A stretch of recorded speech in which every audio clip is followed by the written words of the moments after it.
G'day guys, welcome to the Origin Canine podcast, where our mission is to enhance the full life cycle of working canines and handlers.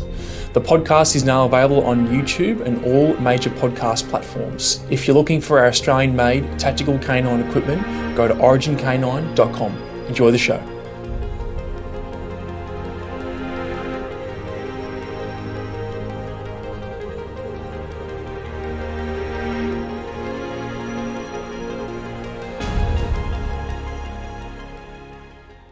Welcome to another episode of the Origin Canine podcast. Today, we've got an awesome guest. We've been lining up Josh for a little while. Josh and I met at SHOT Show in 2023 when myself and Sean were over there.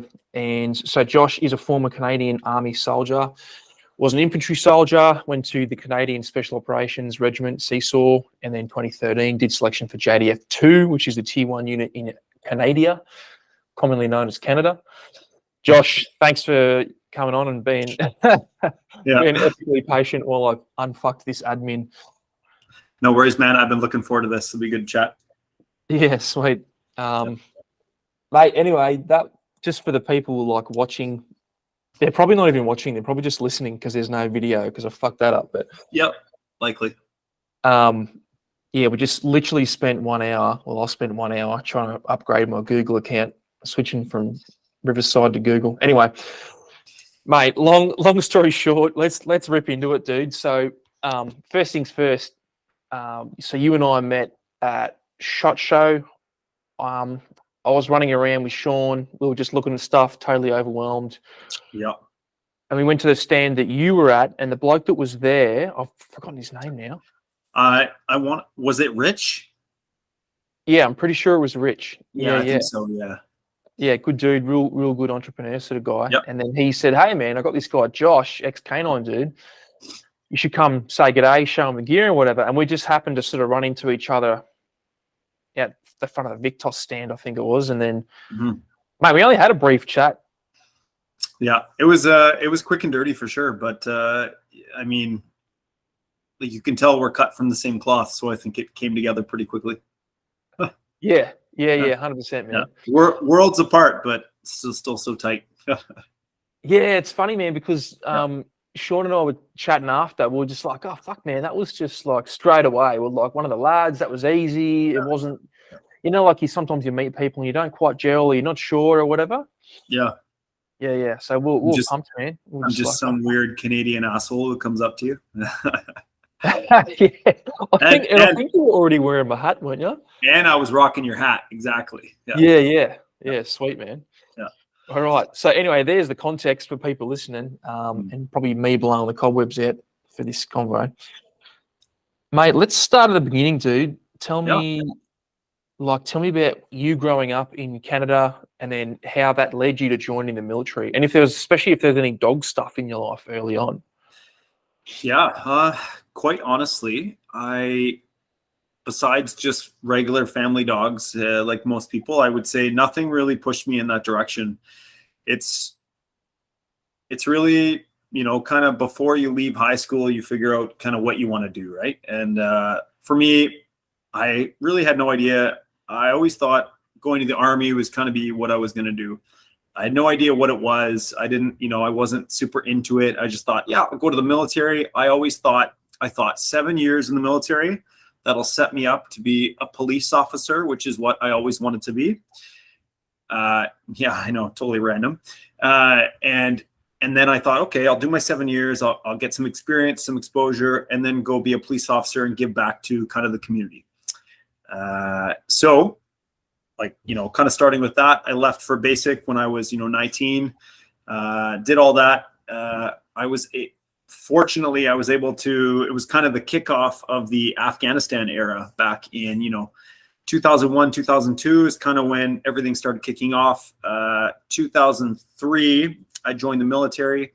And then by 2005, I was in Afghanistan for my first deployment at the age of 21. So that was a very interesting exposure for sure. But as far as deployments go, we took over for an American base there in Kandahar. and it was called the PRT at the time, the Provincial Reconstruction Team. It was very basically go there, build out the local contacts with the police stations, the mayor, the government type, what do you need, what can we help you with, what can we do, right? Typical first world bullshit would come in and sell whatever we can, right? Like, let's put our money somewhere, right? So that was interesting. It was a good deployment as far as deployments go, because it wasn't combat at the time. The Taliban really hadn't kicked off their spring offensive yet, and fighting really hadn't started down in the cities. It was mostly up in the mountains at the time. So February of 2006, basically the Canadian battle group came over with a whole whackload of soldiers and vehicles.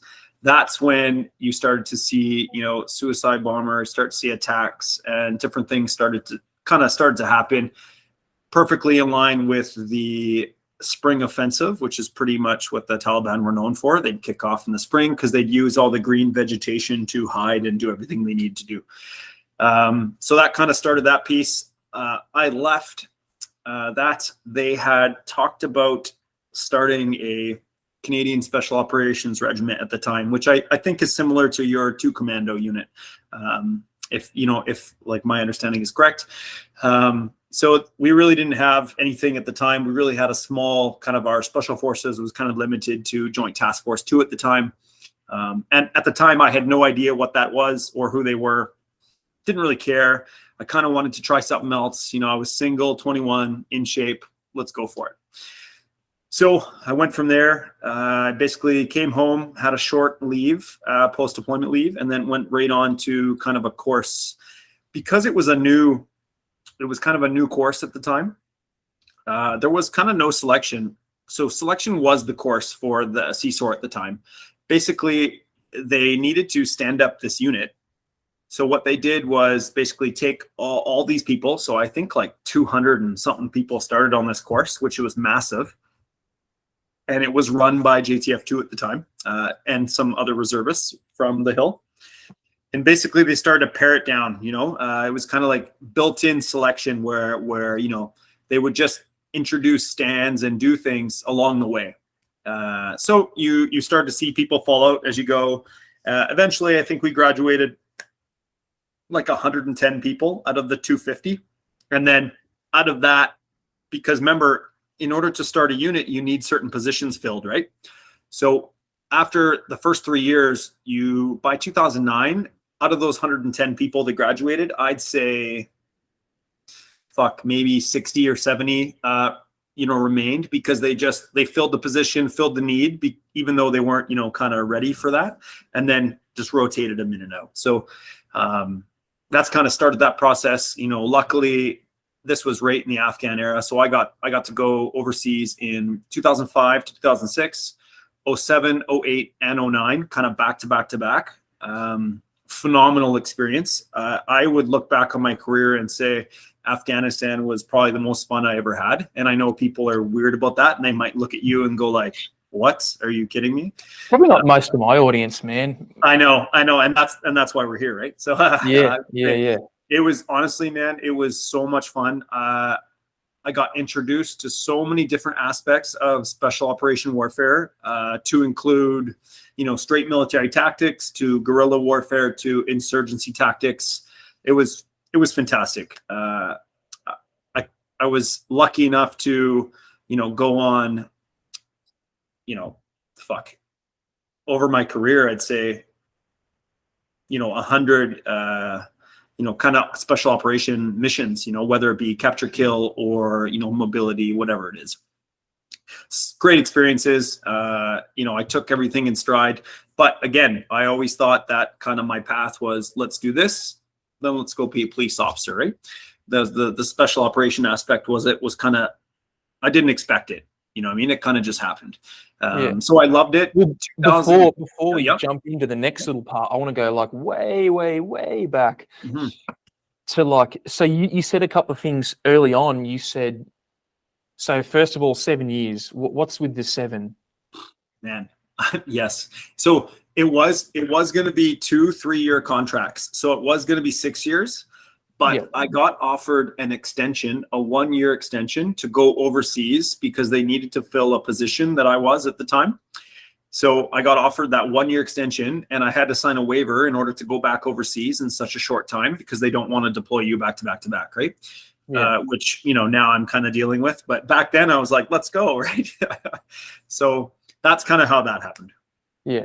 Okay. And then, so you said you wanted to go to the army first and then the cops. What sort of put the army in your head? And then why didn't you just go straight to the cops? Do you know what? I think it was because I was really young. I didn't think I'd be able to get into the police at the time. I wanted some experience. And quite honestly, man, early on, I really bought into the serve your country piece. I really did. I wanted to do in my time, 3, 6, 10 years, whatever it was. Originally I'd set out for 6, kind of do a couple contracts and then come home and kind of serve my community and enjoy a job here. But it always led to that. I kind of wanted to always join the military. I got lucky with the timing because of Afghanistan. That's all. Yeah. Okay. Yeah. Interesting. Yeah. Cause I was curious because, like in the States, they go, they got the college thing, they do the college and they go and get a job. And there's a very linear sort of path for them. And I'm always curious to know why certain people go to the military path or other paths outside that very well beaten track, if that makes sense. Yeah. I think it really did come down to at the time was I thought that was the right thing to do. I was 19. I was young. I didn't really have, a specific desire for any, anything else. I always wanted to be a cop. How can I help do that? How can I build, that kind of background that helps my resume for this? So that was kind of always my mindset going in. I mean, it's probably still a reasonably insightful thing for a young dude to do. I'm probably not quite mature enough to go on the street with the cops. I probably want someone with some experience, and I can get that in the military. I mean, it's not a bad plan at all, especially for a young bloke at that stage. Yeah, I have later in life, you look back on things like anyone listening to this who maybe a bit younger wants to be a police officer, like I'm. This is me, I'm not in charge, but I'm pretty big on the fact that there's no way we should have 21-year-old cops on the streets. There's no way. It blows my mind as to that happening. I don't care how driven or successful you are. You are so young, so inexperienced. Go into life. Get jobs, seek things that will help you grow that resume, seek passions, and then come back, that mid-20s, mid to late 20s. I think you have so much more to offer a community at that point too. You're still so young at 21. God, it scares me to think of the mindset at 21, right? Because there's rules, it's black and white, I have to follow them. Well, let's be honest, policing is the furthest thing from black and white. It is so gray. You need people making decisions that, for the betterment of not only them, but the people they interact with, right? Yeah. Yeah. I mean, you can imagine rocking up to something like a domestic violence incident or something involving kids, or that you might need a fair bit of nuance and a bit of life experience. Yeah. It's not just heavy handed. You gotta come in there maybe with some different experience. And I think that's important. And I think, now that's starting to happen, that you see a lot of, mid to late 20s, early 30s, police being hired, and in Ottawa, anyways, in Ottawa, Ontario, and I think that's the right way to go, personally.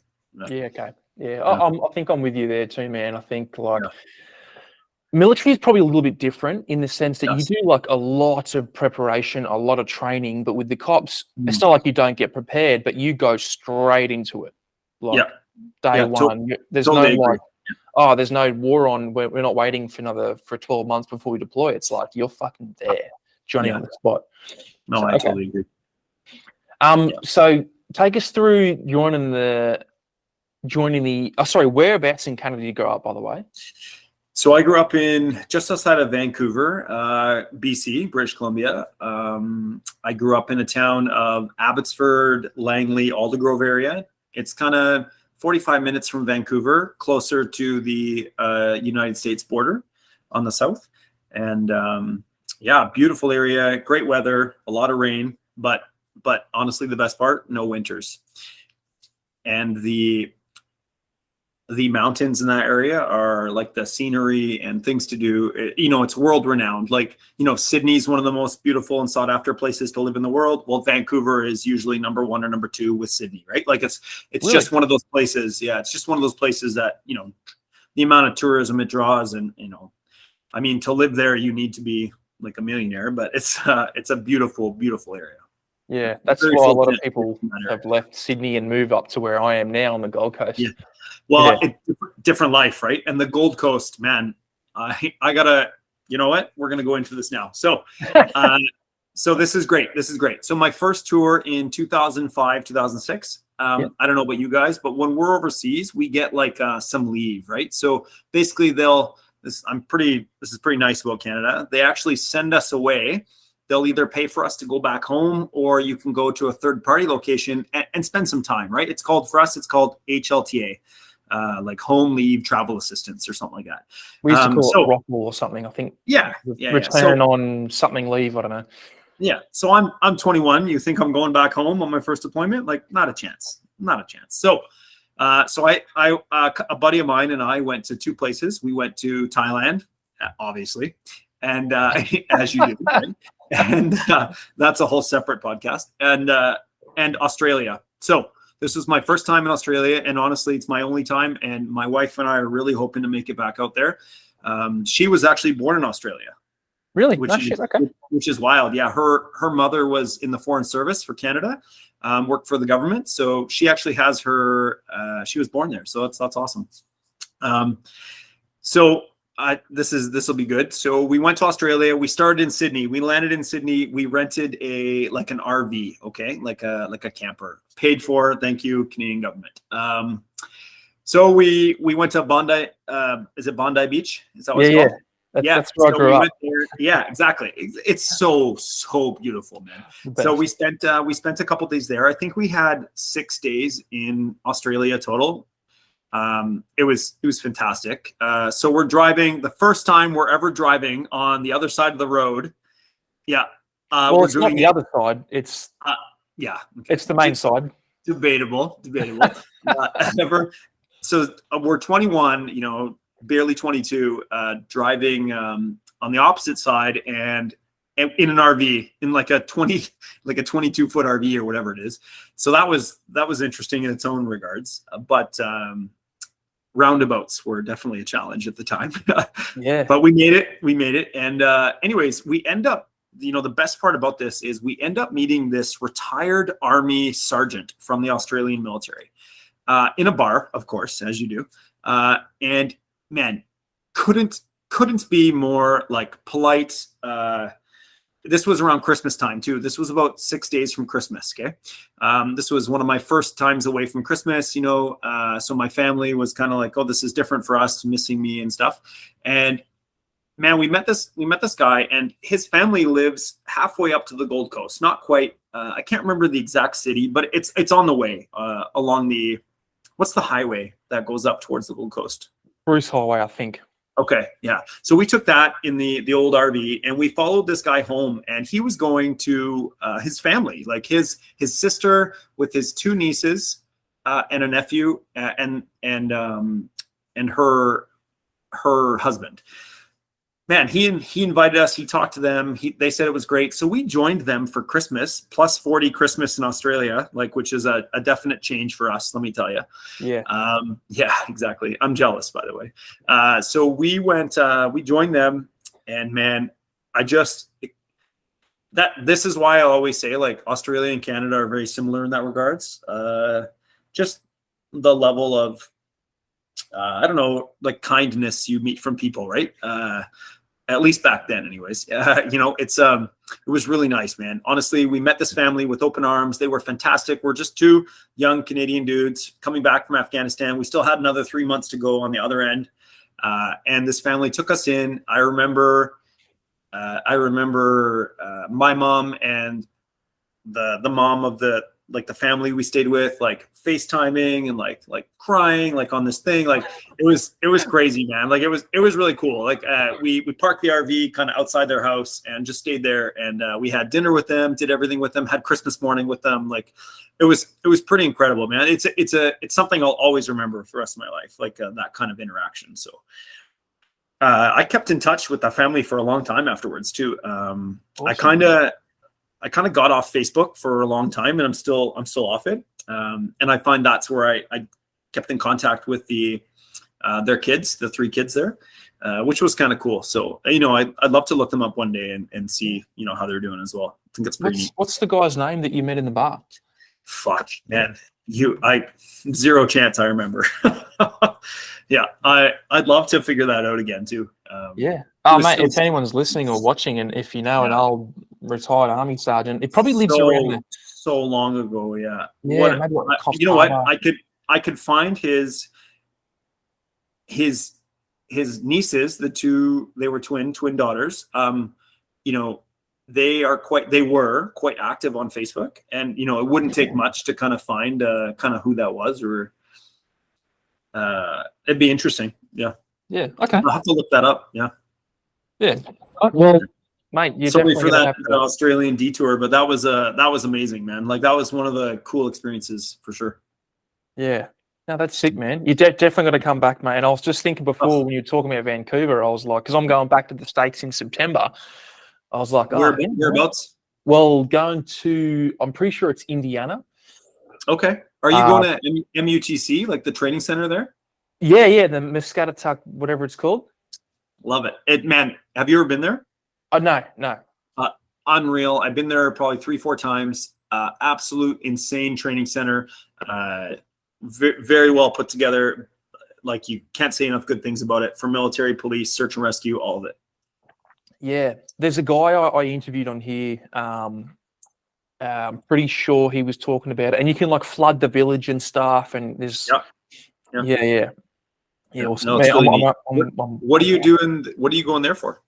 So it's the AT Canine. So yes, yep. Oh, you know AT Canine?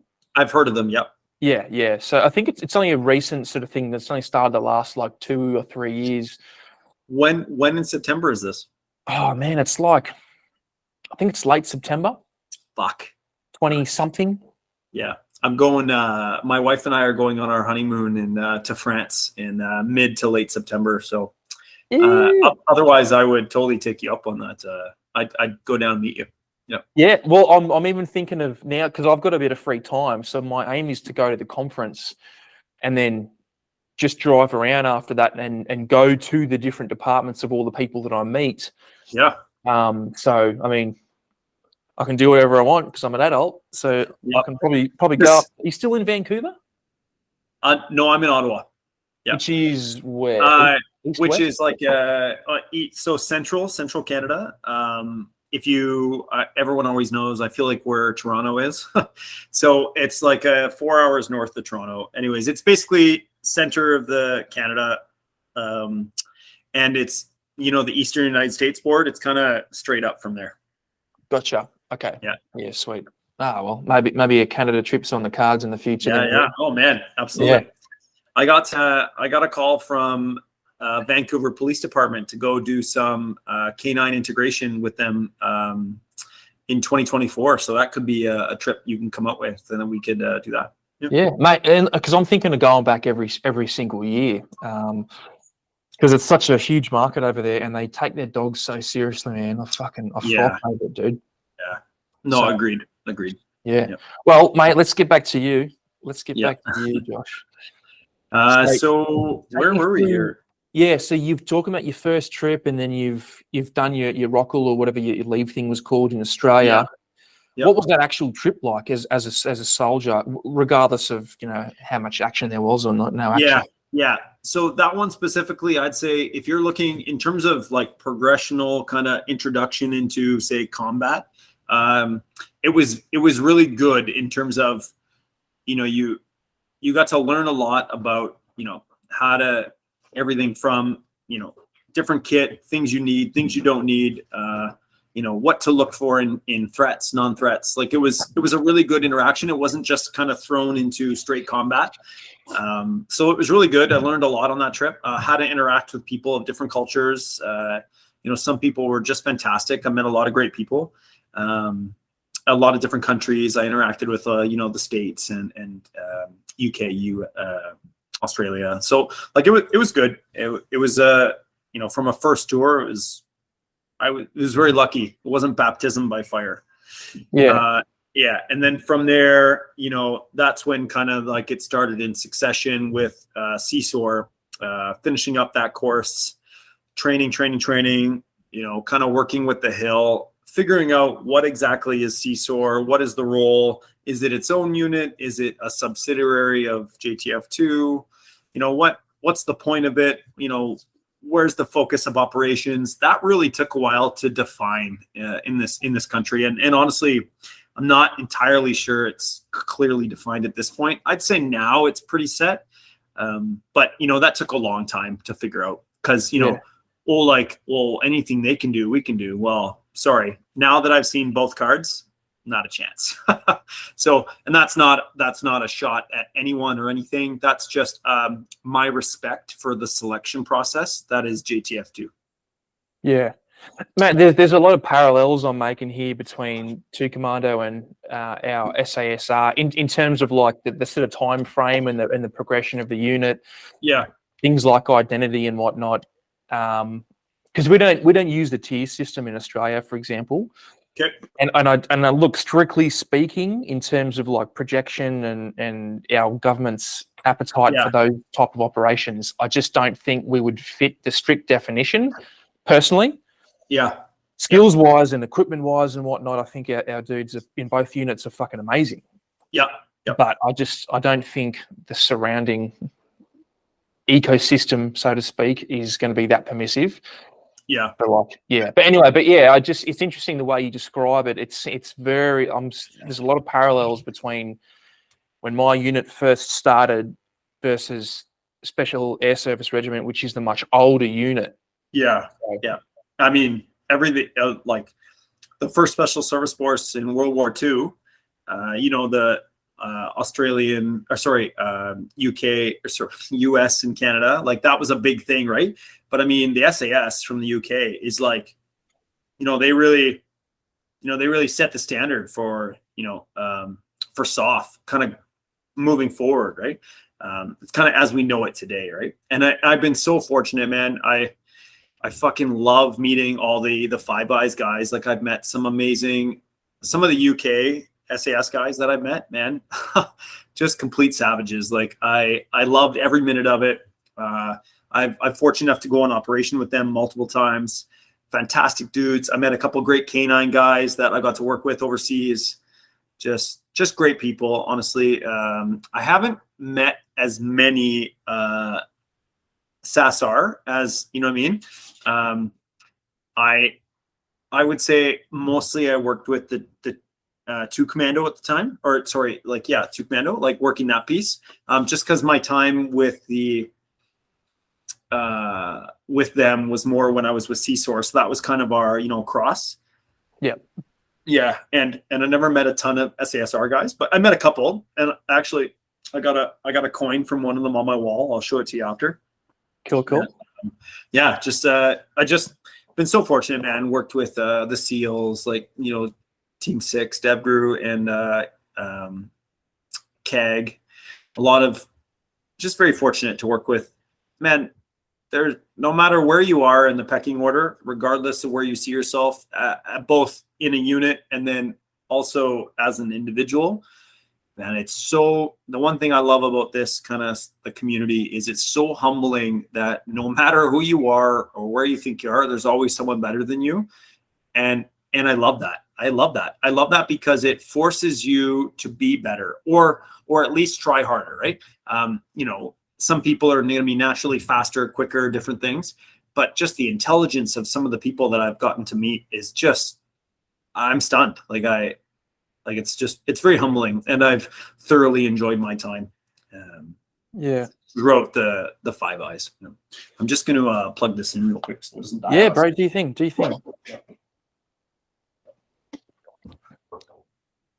But what I love about the SF community is, I mean, there's a lot of ego, but yeah, there can be for sure. there can be, and but and I'll get to that on different units that I've worked with and where the ego lies.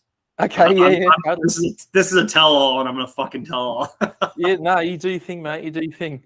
But I like the maturity. I like the maturity of SF, and obviously it can be down to operator sort of thing. But I like that. Like I was listening to that Sean Ryan episode the other day with I think it's Chris Van Sant, the guy from Tier Tactical. Yeah. And just the way he describes the way that CAG works, he was like, if you can justify how X course or whatever thing is going to make you a better operator, they'll just support you. Yeah. They're like, we just want you to be the best. They recruit from everywhere. And I was like, that's the sort of mentality that I like. And that's the mentality. I actually didn't have that mentality when I was in the military, but I try and apply that to my business now. Yeah. Well, that's good for you. Like that's a takeaway, right? Like honestly. Yeah. So I mean, I was definitely one of those arrogant dudes in the military, but I thought I was, because I was SF, I was the fucking best dude ever, and I took that mentality leaving the military, and I got humbled very, very quickly. But yeah, anyway, but let's talk about you. Yeah. No, I love that though, man. I love that entrepreneurial. It's funny. Here was my first piece of humble pie. I'll tell you, and I knew it quite quickly. Is when I went from CSOR to JTF-2. No matter how much experience I had, no matter how many operations I had at the time, which was a decent amount of experience. I had spent 7 years with our Tier 2 unit, and it was amazing. I had so many good experiences. No matter what, at the end of the day, while we were on course, and once we got everyone to on hill course there, once we got everyone to a certain point, it doesn't matter whether you came there with no experience or a lot. Everyone was at the same point, and I love that. I was like, wow, and I was thoroughly impressed with people that have never seen any sort of special operations, and the level of them, just their intelligence, man. Like I was just so impressed, and I met some amazing people and friends that I'll have for the rest of my life, where they went from no experience in special operations regards, but they had a ton of experience in the military, to bring that with them and just allow them to thrive at the Tier 1 level. It was super impressive, and I couldn't.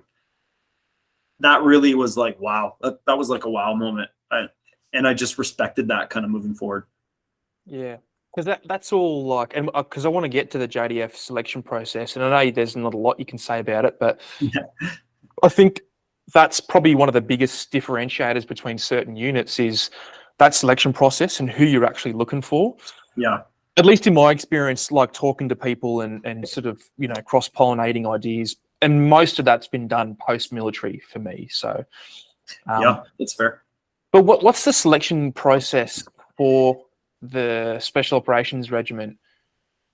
Well, so it's changed since I was there, right? So I was kind of the first guinea pig, if you will. It was basically trial by let's just put them through hell and then teach them along the way, right?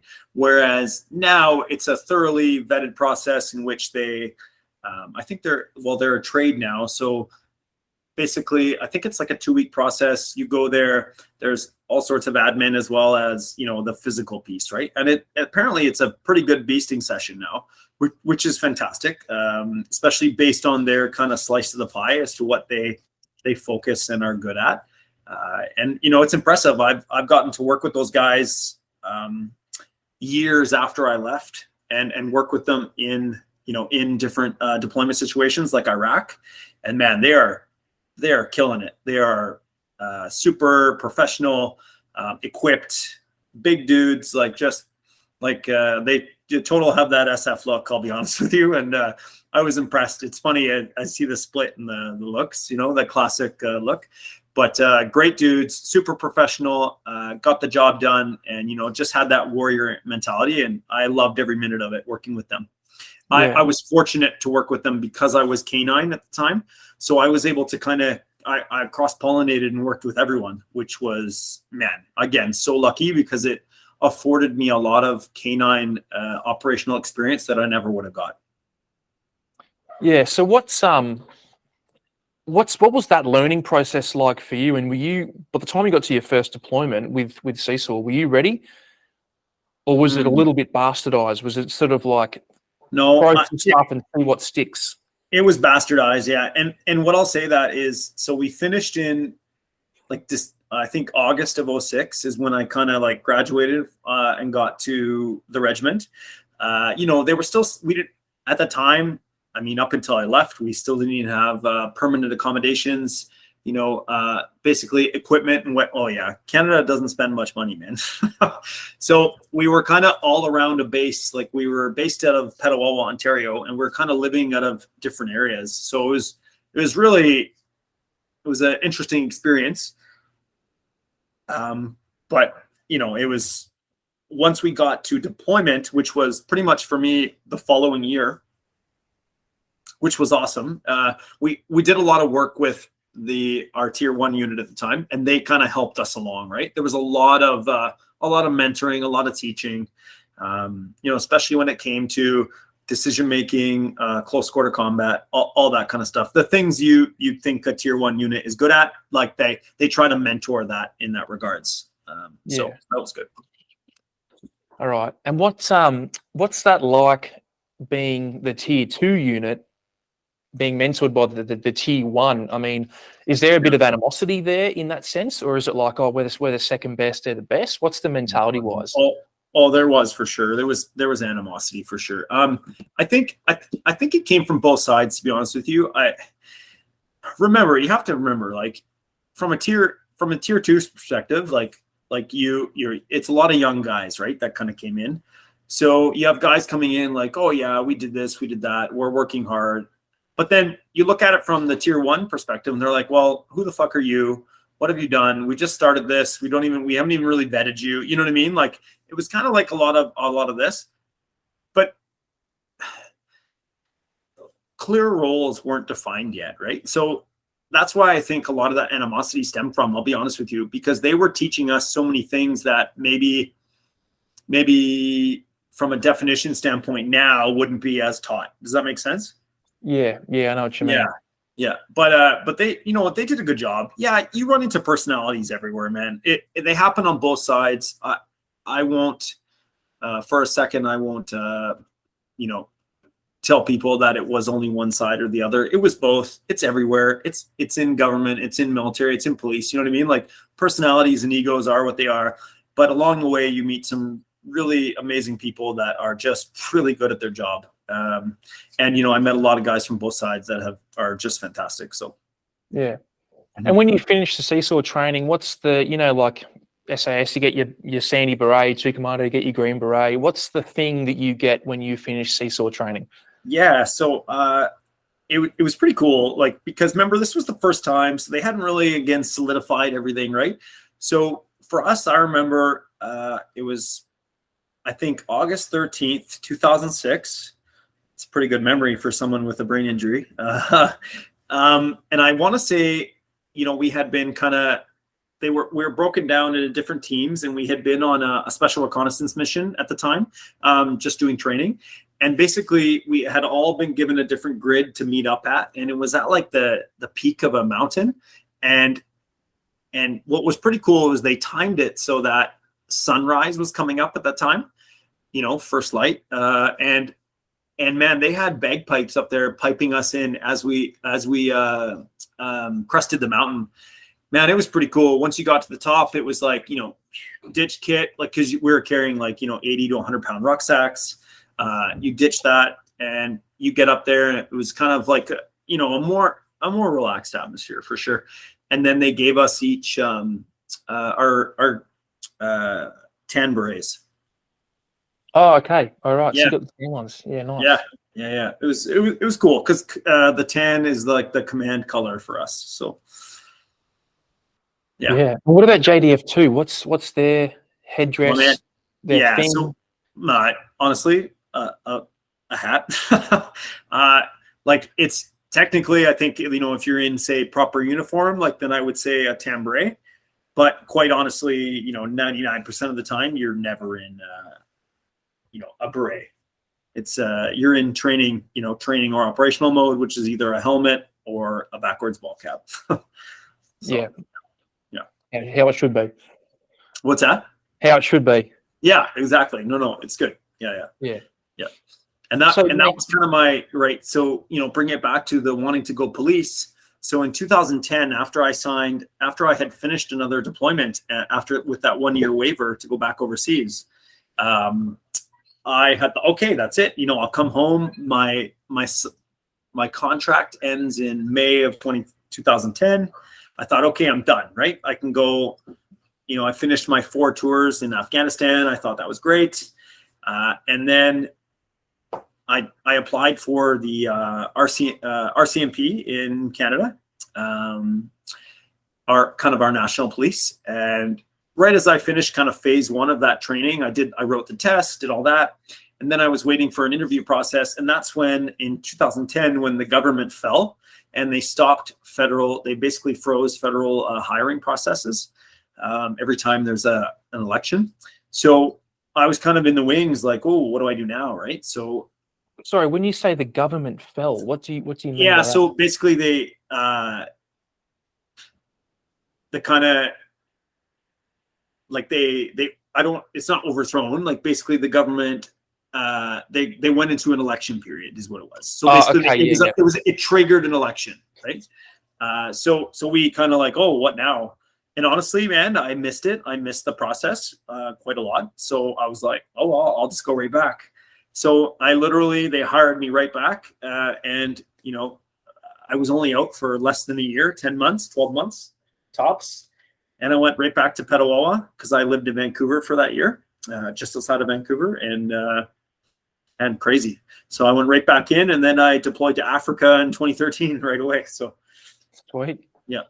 Mate, what's the role of CSOR? Is it like a direct action unit? Is it like a green beret type thing? Yeah, I would say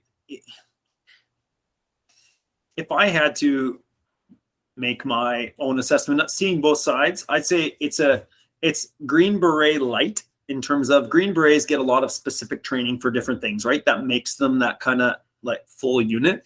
I would say we get a bit of that, but honestly, think of SEALs, like Whiteside SEALs. They get a lot of urban combat, stuff like that, but maybe not necessarily that next level. I'd say that's the big portion of it. So you kind of got to mix, almost like a Ranger Battalion, but Ranger Battalion not mixed with 21-year-old Arkansas boys, right? It's these guys are selected and chosen, right? And show they can be there versus just here's your gun and get on the next plane, right? So I would say Green Beret with a bit of, Ranger SEAL type mix. If I had to compare it to the American units, which, kind of the world does, right? So. Yeah. And that's always a question I get asked, and I find it hard to draw a comparison to some American units when people, what does Super Commando do? Yeah. And I could give the classic, like, oh, we like the sledgehammer sort of thing. But I don't think that it's that accurate to describe it that way. So, but if I was to put it on a bumper sticker, it'd be something kind of like that. Yep. Yeah. But then again, I think it comes down to clear roles. Like if your roles aren't super clear, then that's when your identity starts changing. And for years, this was an issue with CSOR, man. Like a lot of years. Yeah. All right. So what are the deployments then like? Talk me through some of the deployments with CSOR. Was it direct action? Was there a lot of combat? Yeah. Go hit me with that. So I was fortunate enough to deploy in 07, 08, 09. And 07, 08 were very different from 09. So 07, 08 were very much in support of JTF-2. Basically, they would conduct capture kill operations of medium value to high value targets in the region, and our kind of support would be external support, controlling the cordons, controlling the vehicle area, ensuring basically that there's nobody creeping in from the outside, if that makes sense. That was, I'd say, the main role in Afghanistan. That was 07, 08, like in terms of specific to that. 09 was a bit different because remember, Vancouver in Canada hosted the Olympics in 2010, right? So that was a big thing, right? So the Tier 1 unit here in Canada went home to kind of train for that. So CSOR was kind of left in Afghanistan to do different operations. So that was a much more singular role in Afghanistan in 2009, rolling into 2010, right before the Olympics. So we got to conduct a bunch of operations on our own, a lot of cordon and search operations, mobilities, kind of that, not going after targeted individuals, but say targeted areas or, just disruption operations, if that makes sense. Yeah. Yeah. So can you? That was good. Yeah, go ahead. No, that was good. It was different. It was very different, but it was a lot of fun. Yeah. Can you talk me through this sort of, like, can you give me an example of what's an operation like in 2007/8, and any sort of anything that stands out in those two trips? So 07/08, anything from vehicle borne to airborne, taking a vehicle or an aircraft into a location, setting down, getting out, preparing a cordon, allowing the Tier 1 unit to kind of go in and look for a named individual, and we made sure that it was kind of a safe area for them to do so. That's kind of the main concept of those operations, which we got to do a lot of, which was good. We in the Kandahar area. So, okay. Mm-hmm. Was there a lot of combat in that time? Did you have a lot of engagements? I would say inside sometimes they had engagements. But a lot of the time the point is surprise, right? In terms of either offset HLS or even driving in and driving away 1 or 2K and then walking in, So a lot of the times the goal is to catch them completely off guard, right? Versus some of the later operations in 2009, it was more, hey, let's stir the hornet's nest a bit. Let's land at first light and kind of wait for everyone to wake up and be angry with us and kind of deal with it then. So that was a kind of a different mindset, which was also fun. That also had its own set of fun. So, yeah. But, so any particular incidents? Yeah, any incidents in those two trips, or is it pretty stock standard, like by the numbers, nothing too crazy? I mean, no, there was some good stuff for sure. There were some pretty interesting operations that were like, in the moment, you kind of like, wow, this is kind of cool. And like, holy fuck, this is getting out of hand. And then at the end, you're like, okay, that was kind of cool, right? Like it's, I don't want to get too much into operational specifics, but I will say like the level of planning that goes into these operations is incredible. It's not just, hey, what do you want to do tonight, right? It's very, very specific, very targeted. It's for a reason. And you do so with care and precaution for both our lives and the lives of civilians in the area, right? It's not just bucket, what can we do? So, yeah. I always find that funny in like movies and stuff. They never get that part right. That's always like they get a big map and they're like, all right, team 1, you're going to be there. Team 2, you'll be here, and we're going to hit the target, and then we're good, and then we'll extract. Yeah. I'm like, nah, man, there's like hours and hours of heinous, boring planning on whiteboards and maps and shit and overlays and which, what course of action are you going to do? Is it vehicle? Is it this? Is it that? What time of the day? Like, what's the pattern of life at this location? Like everything, right? It's all super important, and some of it's mundane, but man, is the goal. And this is where the difference is. The military is, needs to, like the Army, we need them as that sledgehammer, right? Go in, hold positions, do this. That's not a soft task, right? They need to be in and out, get what they need to be done, and move on, right? So it's very important that we kind of account for things that can happen. Yeah. So what about anything that would have gone wrong in that trip in terms of like your casualties? Because I know that JTF-2, for example, I don't think you guys have ever had a death, right? No, which is crazy. Like crazy horseshoe up the ass for sure. Yeah, but I know that CSOR has, I'm pretty sure. Yes, they have. Actually, that was my best friend. Shit, okay. Yeah. Because I saw a photo recently of that and I was like, I'd never really seen anything like that. Yeah. So actually Sergeant Andrew Dworan. I did course with him in CSOR in 2006. That's kind of where I met him. As far as warriors go and warrior mentality, like, fuck, you're not going to find better people than him, man. Like he eat, breathes, and sleep kind of the job. I would say that would be a very accurate statement of anyone who would know him. Super impressed. Just a great guy. I've known him for many years. I was at his wedding and everything too. Like, fantastic individual. I'm very, very, to this day, very good friends with his sister, his sister's husband, and his parents. I attended his ramp ceremony. I got to see him before he was, kind of cremated. Everything. You can't say enough good things about him and who he was and what he stood for. That was a very, very, very dark day when I got a call from his sister that he had been in a friendly fire incident. Yeah. What year was this? 2015. March 6th, 2015. Yeah. Okay. Yeah. Because I follow that Instagram page, Operation Hawkeye, and they document quite well all the US and I think even some Canadian deaths, and they keep tabs on that. And every time there's a date that rolls around, and I think if it was in March, I guess it would have been. I would have seen that photo like a couple of weeks ago. Yeah. I think it just made its way around Instagram actually recently. It was floating around. Everyone was posting about it, and yeah, man, it's crazy. It's funny. The main photo that, because his family gave me a bunch of his artwork. I have a bunch of it up around the house, and he was such an army dink, man. Like I fucking love Andrew. He was just a, like I said, eat, breathe, and sleep to the job. Such a good guy, man. And it's so fucking unfortunate as to what happened, and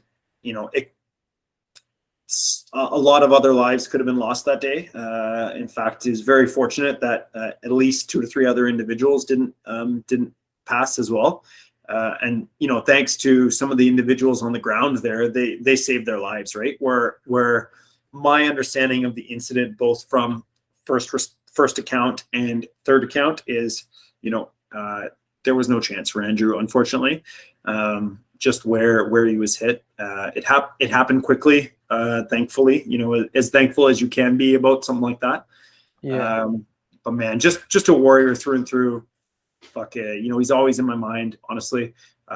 His family is some of my best friends. I talk to his brother-in-law every day. Like, honestly, his brother-in-law is a canine officer with the RCMP here in Canada, posted to the East Coast. And I've been very fortunate to follow him and Andrew's sister through their careers. They're both federal officers and just great people. Are you able to sort of take us through what the incident was and how it eventuated? You can spare the details you need, but yeah. So again, I not being there, I don't want to speak to certain things that I've heard, but my understanding is, friendly fire incident. They came back at night through a checkpoint that they had gone through during the day in Iraq, in northern Iraq. And what had happened is that checkpoint had been attacked by ISIS over the last couple of weeks, numerous times.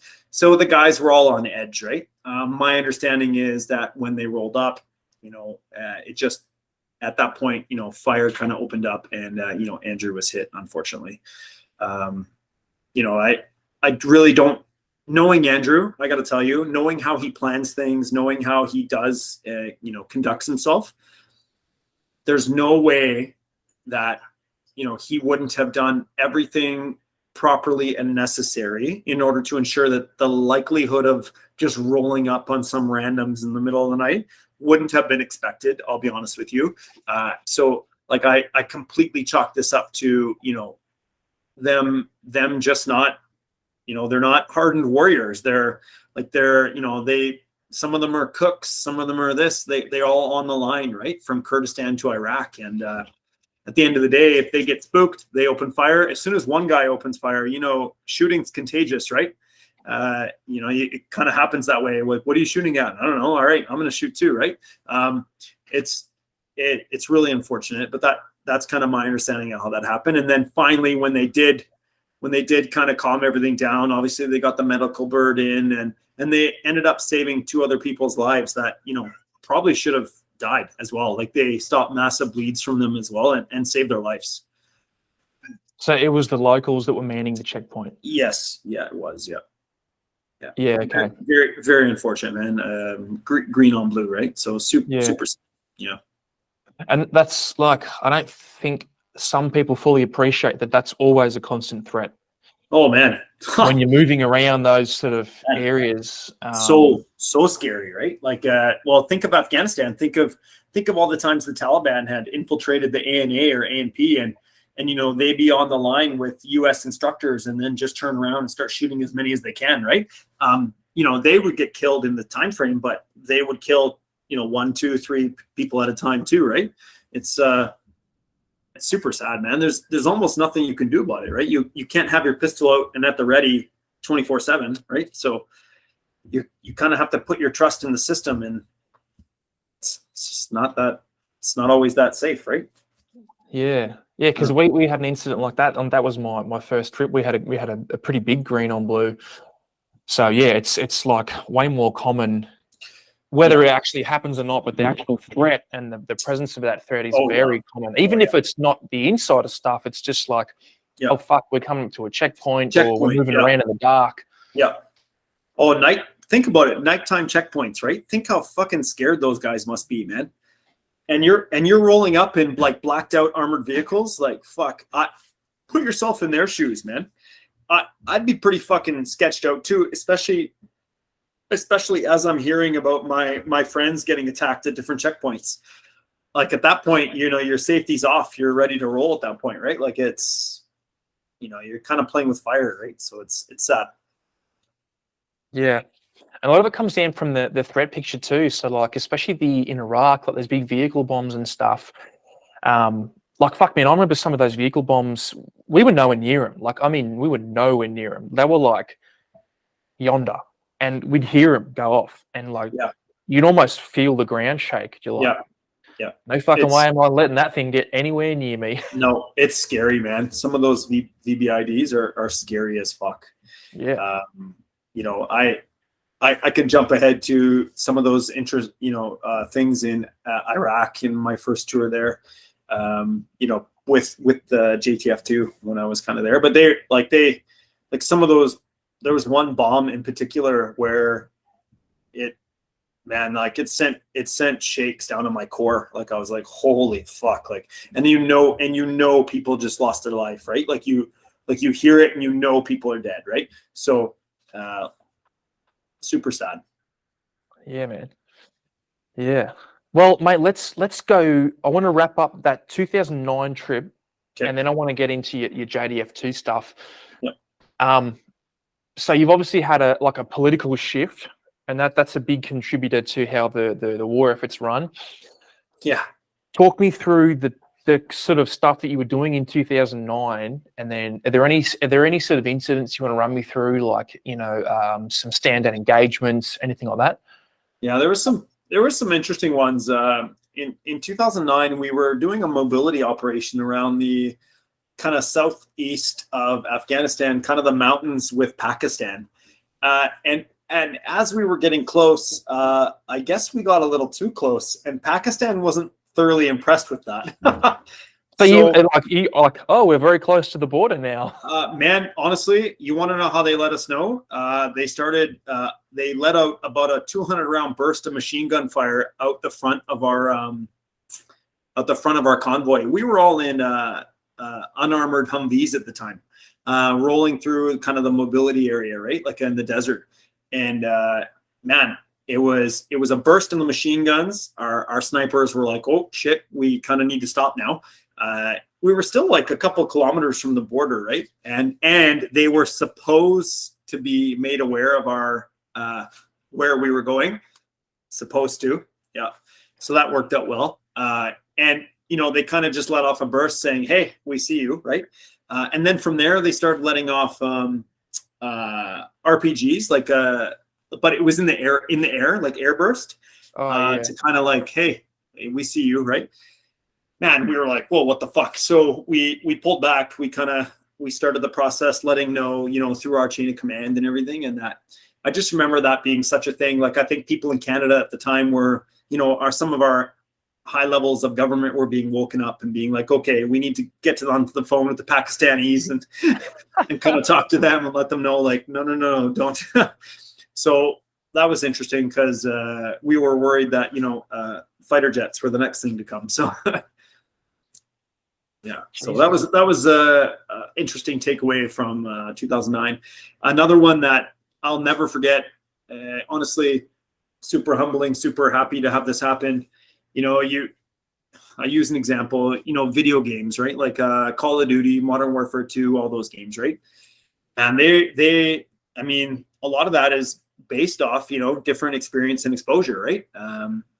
And I just think I was so fortunate. I was able to, I was deployed as a breacher in 2009, and I was able to conduct, breaching operations, right off a helicopter, onto a wall, onto a charge, blow it, and then go in, right? Like, that's like, to me, like, I don't know how old I was at the time, 2009. So, 26, 27, something like that. Just, that's crazy, man. Like, you think about that, that's like video game level shit. And it was so cool. Like, honestly, like, sometimes it's nice to be, it's one thing just to put on that ego, like, oh yeah, I did that, right? But it's like, man, like that was cool. Just from like a fanboy perspective, right? Honestly, it was really neat. And I got to go explosive multiple times during that tour, and it was really cool. It was a lot of learning, a lot of experience, and something right out of a video game, right from, Chinook deployment to, house to explosive to, like, it was pretty interesting. So yeah, that was one of the takeaways from that. And I kept the little, the charge. Yeah. So I kept that as well. So I have all that, I think that's important to keep. That's a cool thing, right? So you have stuff like that is nice in your house. What's that? You have range produce in your house. Yeah, I don't want to talk about it. not if anybody's asking. I know. That's cool, man. So is that the little M81 sort of? Yeah. That's fucking cool, man. I mean, you pick them up for numerous reasons. One, they don't know where your charge points are, so that they don't set up ambush points, right? But also, I mean, I was like, well, this is a souvenir for sure. So 100%. Yeah, honestly, it's just a pin, right? It's nothing. So yeah. That's cool, man. So, mate, give us the rundown, like, for people listening. Like, you've got to, so you'll in your planning process, you'll get told what your entry point is, and then they'll be like, maybe some photos of the target. This is the thickness of the wall, etc., etc. Talk us through as a breacher, and I know some of this stuff you can't talk about, but talk us through as a breacher. What's the prep like in order to do that? And then can you just run us through what it's actually like? Putting the charge on, letting it off, freaking out about it not going off. I've done the leads, right. All that the shit that you go through in your head. Please work. Yeah. No, that's cool. Yeah, absolutely. Hey, do you mind if we take one quick second? Yeah, bro. Do you want to pause it? Yeah, pause, please. And we're back. Okay, there you go. Mate, before we had to take an admin break and do some paperwork and stuff. We were talking about being a breacher, partly the planning considerations, but also partly like the actual process of going through making a charge and then putting it on the wall, all those thoughts and the thought process that goes behind being a breacher. Don't fuck it up. Yeah. Honestly, you think about it. You have one job, make a hole for people to go through, right? And you want that to be clean and simple. A lot of prep gets done on the other side from, like you said, wall thickness and different things like that to help negotiate these type of obstacles. At the end of the day, what you get on the ground and what you get from intelligence might be two separate things. Usually they generally are. But the type of infrastructure from wall building materials and wall thickness was pretty common in our area in Afghanistan. So we had a good idea of what would be used to get through those obstacles. Yeah. So a lot of rehearsals, charge building, and then a lot of, okay, what if this happens? What if this happens? Just contingency. What happens if we can't get through the wall? Are we doing an up and over? Are we placing another charge? A lot of different considerations just to think about, but all that gets ironed out in orders and things like that. Yeah, sweet. And then when you actually go to then place the charge on the wall, you're sitting there, you've got guys stacked up behind you, helicopters are flying around. The whole plan, to a degree, is contingent upon you gaining access. Yeah. And then it all comes down to doing that. Yeah, please, Mark. Yeah. Please, was the placement good? Was the prop? Yeah. So, before I would, obviously being fortunate enough to do this in real life, you practice this so many times, right? Training is training. Training really is, a majority of our experience, right? So, I mean, like everyone else, I was fortunate enough to fuck more than my share of things up throughout my training periods, and and make my mistakes and figure out, okay, what could I do better? How could I help this? Ensure this goes off. So in these two instances, very fortunate, nothing went wrong, clean entry, and access to the compound. Awesome, man. Which was good. As soon as that happened, it was like a nice relief, a nice sigh. Yeah. Well, after that, so let's just talk through, because now you're in a CQB environment, now you're in close quarters, and that's a fast, dynamic sort of environment. Yeah. Did you guys have a lot of close quarter engagements? In on that deployment, or just in general? In 2009, yeah. So no, I would say in 2009, a lot of our operations were like that cordon and search operation, right? So let's find an area in which we know they're using for either, storage of weapons, storage of, ammunition, stuff like that. And let's gain access to these places and then deny them, right? Or look for any equipment, different things they would have there. So I would say that was a majority of our operations versus, say, on the tier 1 side versus targeting an individual, if that makes sense. Yeah, definitely. Yeah. So you're probably, the proclivity for combat is a little bit less. Yeah, I would say, I mean, and then you add in the Canadian factor, which is, avoid all dangerous situations ever, which drives me nuts, because what's the last thing a politician wants to do is explain why someone's not coming home, right? And to a degree, I certainly respect that. I really do, especially being more, being mature in this aspect now. There was times when I was like, okay, why aren't we doing more? Why aren't we doing things? We have the intelligence, we have this. But at the end of the day, man, I look at it, and some of the shit we did for some of the low-level people we went after, man, to tell if someone were to tell my family that I wasn't coming home because of that, man, I'm not okay with it, man. I'll be honest with you. And I understand any type of operation in theater comes with inherent risks, and we all sign up for it, and I'm here for it. Don't get me wrong. But man, I would hate to have to explain to someone's family why their son didn't come home for some no good reason, right? And I don't know if there ever is a good reason per se, but in terms of something that doesn't change the aspect of the theater, right? So I will say, as much as we are inherently risk adverse, I definitely think we could be better, but I definitely understand why we lean towards the adverse side versus the fuck it, let's go side. Yeah, gotcha. Yeah, I can respect that now, understanding. And I had a great officer tell me one time, in Iraq, he was talking to us as a group, and he was telling us about, understand what you can control. You have a sphere of influence and kind of a sphere of control, right? Like like what you actually can manipulate and what you can't, right? And don't worry about the things out of your control. Like, honestly, let them go. They're for people above your pay grade, above, out of your circle.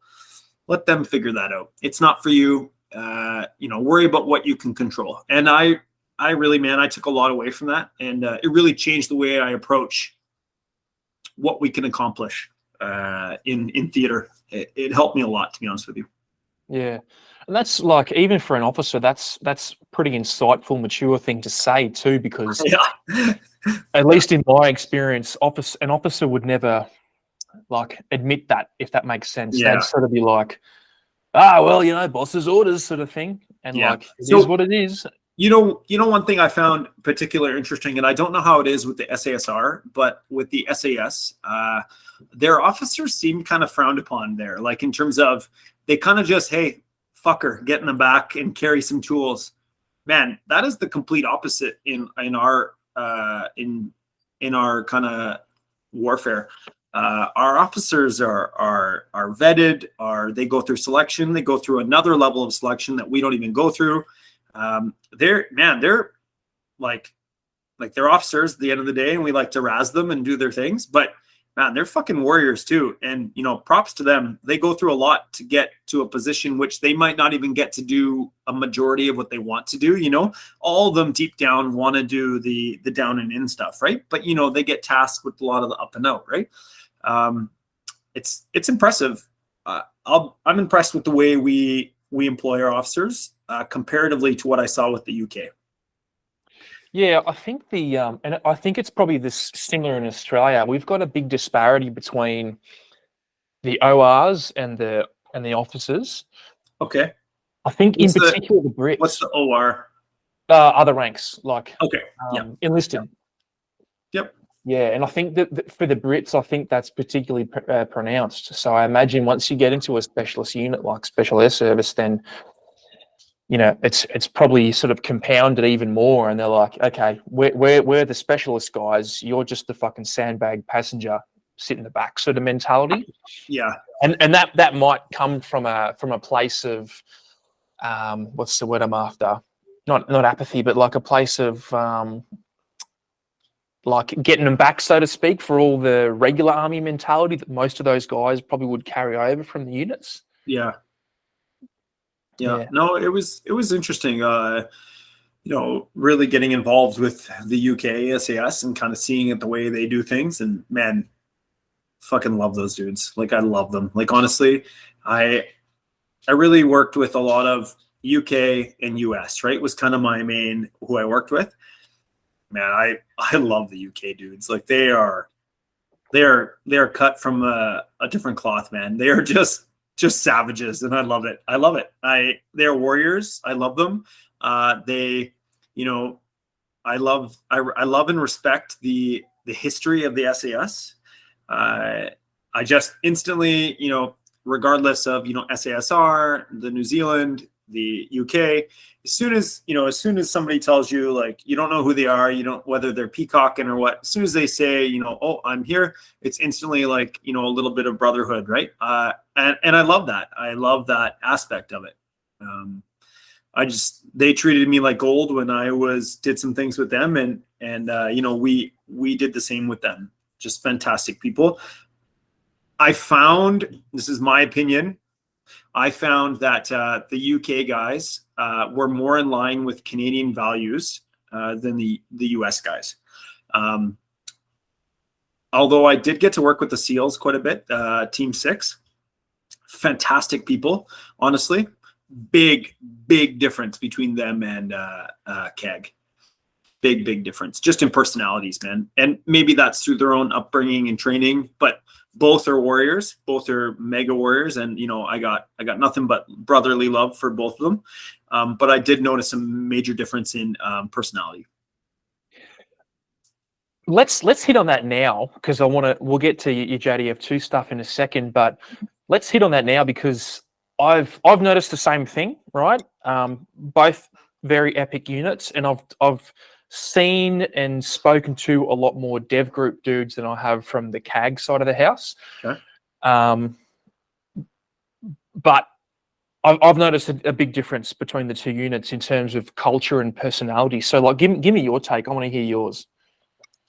I just found that, and again, like when it comes to CAG, like they really are they're fucking good, man. Like they're the way they train, the way they're equipped, the way they're funded, the way they're given diplomacy, like foreign diplomacy, they really are amazing. Like honestly, like quite, they are the envy of kind of the world in that regards, right? Because they are the American kind of tip of the spear, right?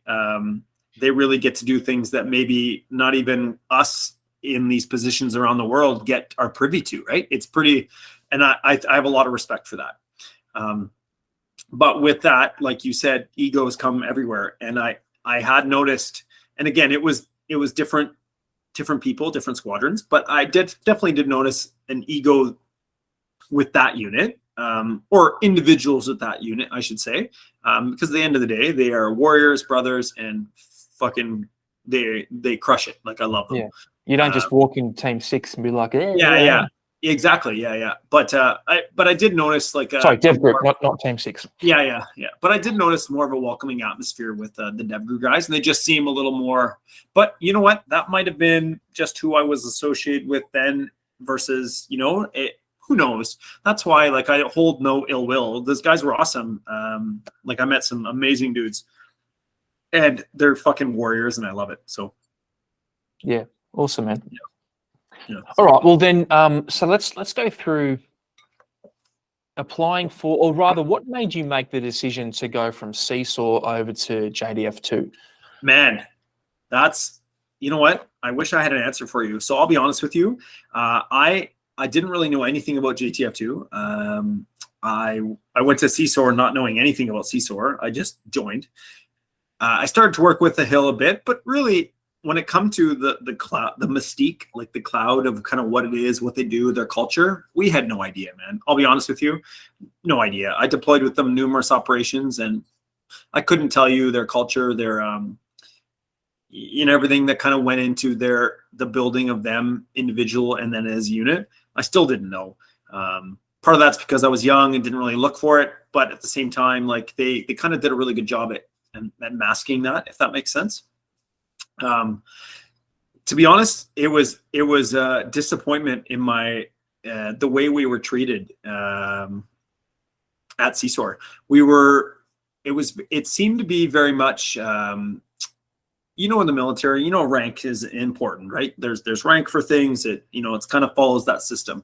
Well, in SOF, it's a bit different, right? It's kind of your role versus your rank, if that makes sense. You still have respect for people's rank, and as you should, right? People have experience with that rank and different things. But what I noticed is specific to a deployment that we had in Africa in 2013. I noticed, being our team being treated like, not being given the level of adult trust that we should have been, and through the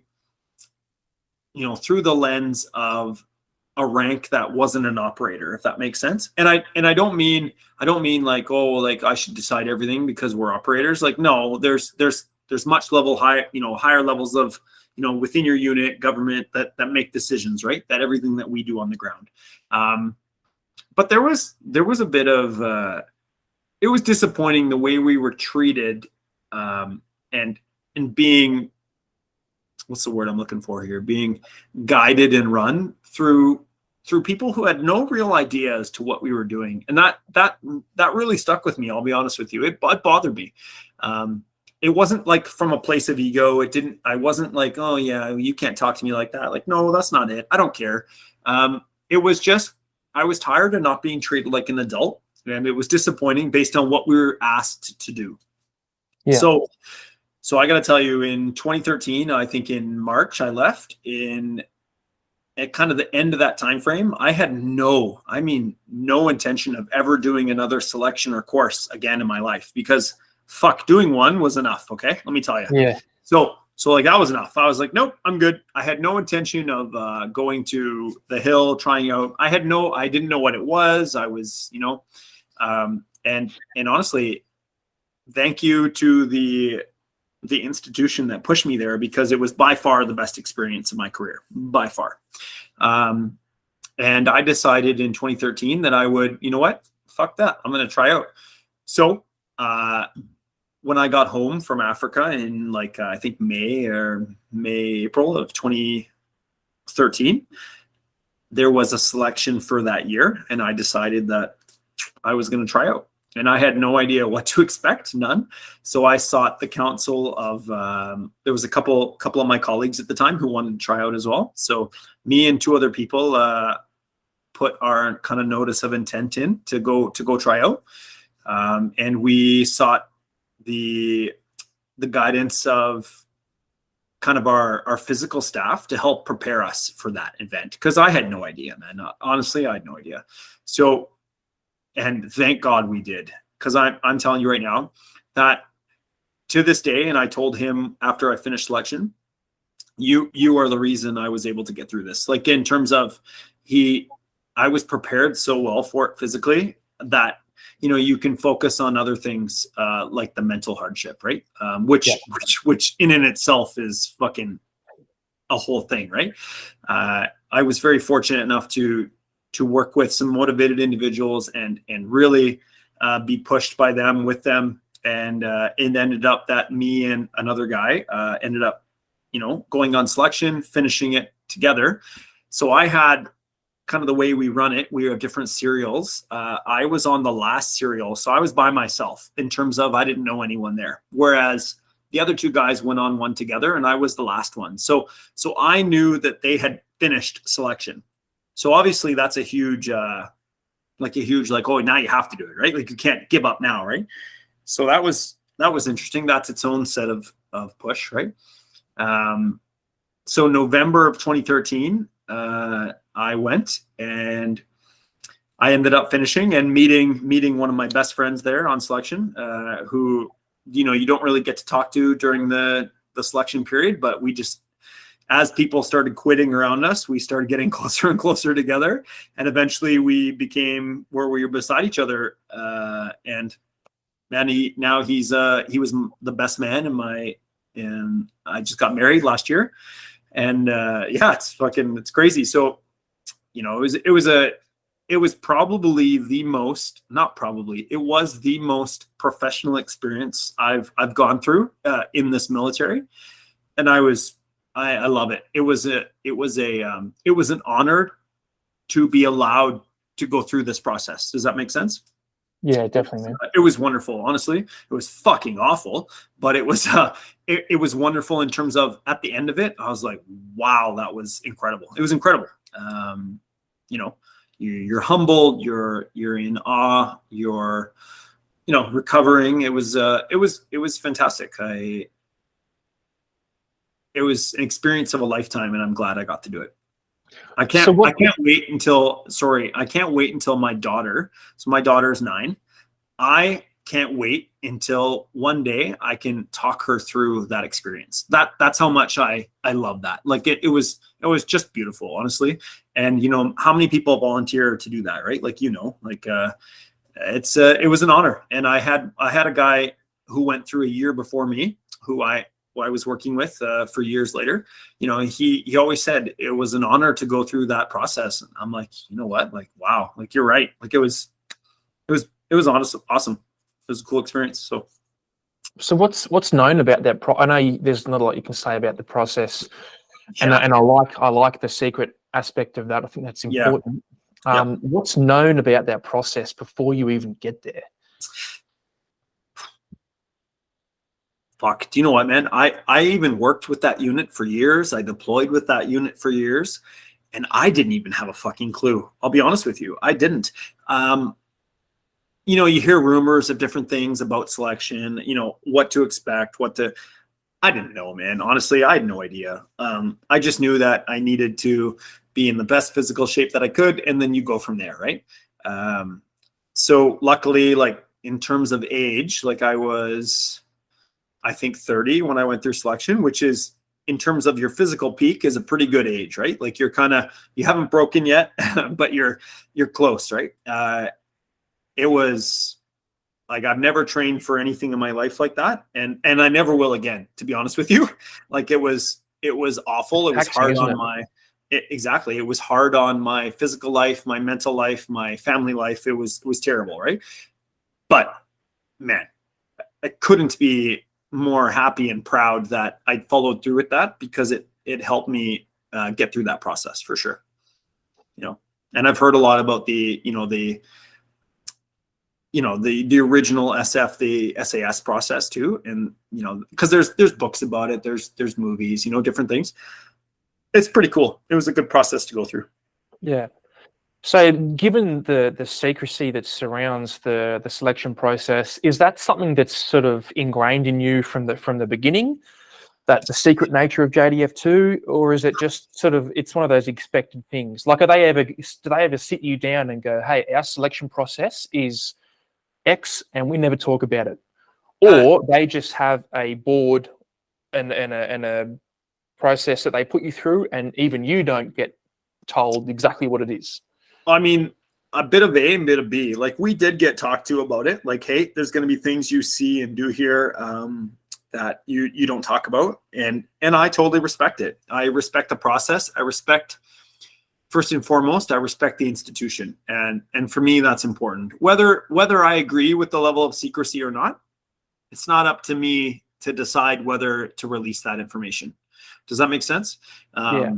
I do like that. It's a bit like, ooh, what is this? Right? Like, I love that. I think there's a bit, it's just, you're going into the unknown, and, the unknown can be a scary thing. It can be, especially in today's society, it can be, people don't want to face the unknown. So it was honestly the most humbling experience of my life.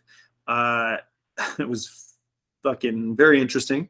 But it was also the most professional experience in the military that I've had by far. No. Does anybody ever open their big dumb mouth and they just run around the infantry battalions and they're like, this is what it is. It's easy. Oh yeah. Yeah. That's happened. Okay. Yeah. So there's, and it's well known there's some units in our eastern part of our country that almost, they try to prepare guys for it, like by running mock selections through. Yeah, I know. It's not super well loved, I'll be honest with you. And you know what's funny is, even the guys from those units that even prepare for that, they don't do any better than the rest of us that have no idea. So like, you're just doing a disservice by telling people what they're in for, because honestly, man, it doesn't matter. I can tell you you're going to do a lot of this, or you're going to run a lot, or you're going to have weight on. Well, fuck. Like, if you didn't think that was going to be the case, like, what did you think you were signing up for? Right. Like, it doesn't matter what, just go into it with an open mind and a clear head and do your best. Right. Like, hold your head high, because at the end of the day, whether you finish, whether you don't, whether you get picked up for course or whether you don't, to say that you even had, the gall to try out, I think is pretty impressive. Because a lot of people, I don't know if it happens out where you guys are, the mentality is, oh yeah, I'm going to try out, but they never do. They never put themselves through that process. And at the end of the day, I don't care if people do, it doesn't matter, but don't talk about it. Don't say like, oh yeah, I'm doing this, I'm doing that, but then never do it. Follow through. Right. And, that was kind of the thing we bug people about in the military. Like, just stop talking about it. Like, either you do or you don't, figure it out. Yeah. Yeah. Yeah. Right. So mate, we'll skip the sort of selection process. Yep. Just really, really briefly touch on like the reinforcement sort of cycle. I'm not sure what the term is. We call it reinforcement cycle. Yeah. The actual training component. Like the course itself. Yeah. Yeah. Yeah. So, the course continues to evolve, right? Versus when I did it, just as any other place. It's unreal. Like, the level, the way I use to describe is the bell curve in terms of where people start, no matter where you start, right? Like, whether you had experience or you didn't, like, where everyone ends up, I find at the end of course, that's what thoroughly impressed me, was just like, how the fuck, like, wow, like, and you're humbled by it. It brings you, brings you a little, like, it brings you down a little, and like you just see these people grow tremendously around you, and it's so impressive, man. Like just some amazing people that, came maybe with a few years or maybe a few more years of military experience, but no soft experience. But it doesn't matter. Your experience is what, is going to define you after, right? Like, what they teach you and build you on. Because at the end of the day, your only limit is, yourself, right? So I was thoroughly impressed with the process and how they were able to bring everyone up to a level in which it didn't matter what you came there with, whether you were infantry, weapons tech, trucker, like fucking ammo tech, like no matter where you came from, the Navy, like, and it just, at the end, you're all here. And it was like, wow, that's impressive. That blew me away. Yeah, cool, man. Yeah. And so how fast did you get your first deployment? And were you an assaulter to start? Is that how you start? Yes. Yeah. I was an assaulter. Yeah. So that's where everyone starts. Yeah. So I did selection in 13. I did course in 14, my reinforcement cycle. And then in 2016, I got my first deployment to Iraq. Yeah. And I did 3 deployments there, 16, 18, and 19. In 16, it was with, just my team, no dog, and fantastic experience. That was really, like, in terms of, that was really a great experience watching the push from Kurdistan into Iraq, kind of flushing out ISIS, right? That was an incredible experience. I'd never thought I'd see anything like that in my life, in terms of it seemed like old school warfare, like hundreds of vehicles, crossing enemy lines. Like, it was really cool. It was wild. A lot of things that I never thought I'd see in my life, I saw. And I'm really glad I got to. And that's where in 2016, where I heard that VBED go off, probably about 600, maybe 800 meters from our location, into the middle of a Peshmerga, which is the Kurdistan kind of army, in the middle of one of their harbors, like ISIS like bolts on armor to these trucks, right? And they fucking drive these vehicles packed full of explosives into as close as they can get them, and then they detonate, right? And man, like, that was, that shook my Humvee. It shook. Like, I remember looking at my colleagues at the time thinking, like, whoa, like that shit is scary, man. Like, that humbles you pretty quick. Like, it smelling salts, that'll wake you up in a hurry. So yeah, I mean, 600 meters, dude, for a massive vehicle. Yeah. That's not far. It sounds like a lot to some people, but it's really not. No, it's not. Shrapnel flying past you at the speed of sound. Oh man, so I was a driver at the time, and we were a bit offset from them. I'd say between 600 to 800 meters, and a bit. We had the high ground a little bit, and man, you could hear it on the radio, and then it shook the Hummer, like, that far away, almost a click away, right? Like, yeah, it was like, wow, pay attention. Like, we're like, shit is real. and people just lost their lives, right? At the end of the day, regardless if you know these people, regardless if you don't, the fact is people are dying, and that's, they're on our side, right? At the end of the day, these people are on our side, right? So yeah. And if it can happen to them, it can happen to you. Oh man, absolutely. Right. And though the Peshmerga, man, like, the Kurds versus the Iraqis, the Kurds versus the Arabs, I noticed such a difference in mentality, man. And I imagine you have too. Like, it's just the Kurds, they have their society. It's so different than the Arab society.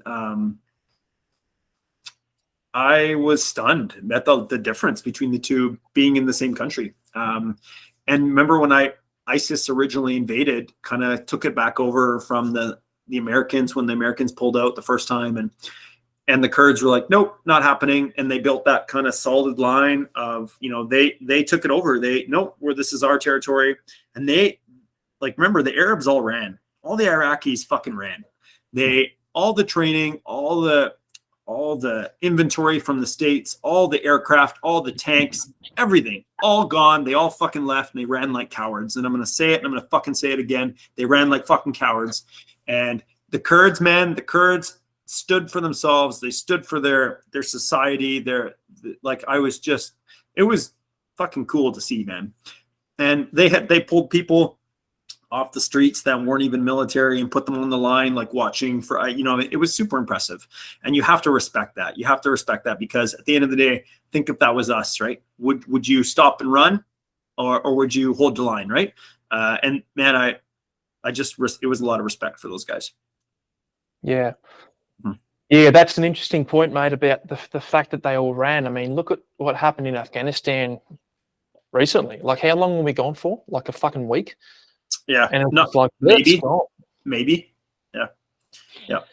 Yeah. And mate, it used to fucking piss me off, because Iraq, Afghanistan, same thing. I was like, I know what these guys are really like. I know that the guys who are training are shit. They don't care that some of them were fucking awesome and they were great, right? But yeah, I mean, collectively, for whatever reason, they just didn't want to stay and fight, or whatever. They had all these different problems with the drugs and all that sort of shit, right? But then the military media was always like, oh, we're training our allies and they're fucking going to take the fight to ISIS and they're going to fight the Taliban. And I was always like, that's a fucking load of shit. Like, I've seen these dudes operate. They're not those guys at all. Stop fucking telling this lie on the media, like we've got these awesome, we've backed the right guys kind of thing. So I'm glad you mentioned that, dude, because it drives me nuts. And the Afghanistan thing drives me nuts, because Canada sacrificed a lot of its fucking men and women, not only to people that we've lost, and I lost a lot of friends over there and colleagues, but not only that, think of all the people that came home, both physically and mentally wounded. It's and for what? For what? What the fuck did we do over there? I'll hold the audience for questions right now, because I got to tell you, fucking nothing is what we did. Fucking nothing. And I don't mean that is because of us. I mean that because of the end state as to what happened. It was so sad, so sad to see that kind of all fall in together. And whatever hope I had for that nation, I'll be honest with you, is so far gone. It's just, they had a chance to stand up for themselves, and they didn't. And regardless, right or wrong, here it is. Here we are. And I won't ever. I hope we never send another foreign soldier to that country again, unless it's to absolutely fucking crush dudes from a tier 1 standpoint. But that's it, man. Like, it's sad. It's very sad. It is. Yeah, and that, I guess that's the shitty reality, right? Is you or I might have done some great work over there, or maybe achieved some tactical success, maybe some strategic success, but the overarching, the way that they ran that campaign, and I'm the first one to be critical of the whole campaign and how often they chopped and changed the strategy and then the tactics, and guys I wasn't SF in Afghanistan, right? And so those guys were the ones that were on the fucking front foot doing all that sort of stuff, changing and getting different mission sets, and it's frustrating to see that from a high level strategic point that they completely fucked it up. Yeah. Because a lot of guys did a lot of good things. Yeah. Yep. Absolutely. Yep. I just don't know. Honestly, though, if you even hindsight, with the power of fucking hindsight, what could we have done differently? I don't know. Besides turned it into a giant parking lot, I don't know. Like, you know what I mean? And even that, like, that's not the answer. So what is it? What you can't, at the end of the day, you can't help a nation that doesn't want to help itself. This is a country with more history than any of our countries. They face tribalism. There's a lot of religious views there, right? Different sects. I don't know what to do, man. I traveled over there in 06. When I went over there, we went to kind of towns like only a few hours from like main city centers, and they thought we were Russians, like invading them. Meanwhile, some of their kids were white with blonde hair and blue eyes. So, sadly enough, what happened there, right? Super sad. And like if you can't rally a nation, I don't know. I don't know. It's sad. It's really sad. I feel for them. I feel for the children. I feel for the women who are now going to be like written off in society, right? And then not only that, the boys that'll be brainwashed into that level of Islam, which scares me. That scares me because that's its own thing, right? Yeah. Mm-hmm. Yeah, and I heard, Rob O'Neill, the dev group dude that shot Bin Laden, he was talking about how we probably should have got out of there around about that 2005 mark. Like they did a lot of good work in those early days, smashed a lot of guys, fucked off Al Qaeda, and then probably just should have fucking left. I mean, I've only got a limited experience in that country, so I'm not the dude to make up some mad strategy, but yeah, man, I think we probably stayed there a bit too long, dude, and there was too much loss of life for the strategic, like, what's the word I'm after? The strategic wins that we would have got back. Gain? Yeah. I don't know if I'd love to hear the answer. What was gained out of that? What I think we Canadians, we sacrificed.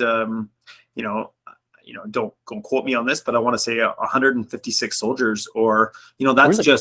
that's just dead. That's not missing legs, PTSD, eyesight, all that different things, right? That comes with warfare.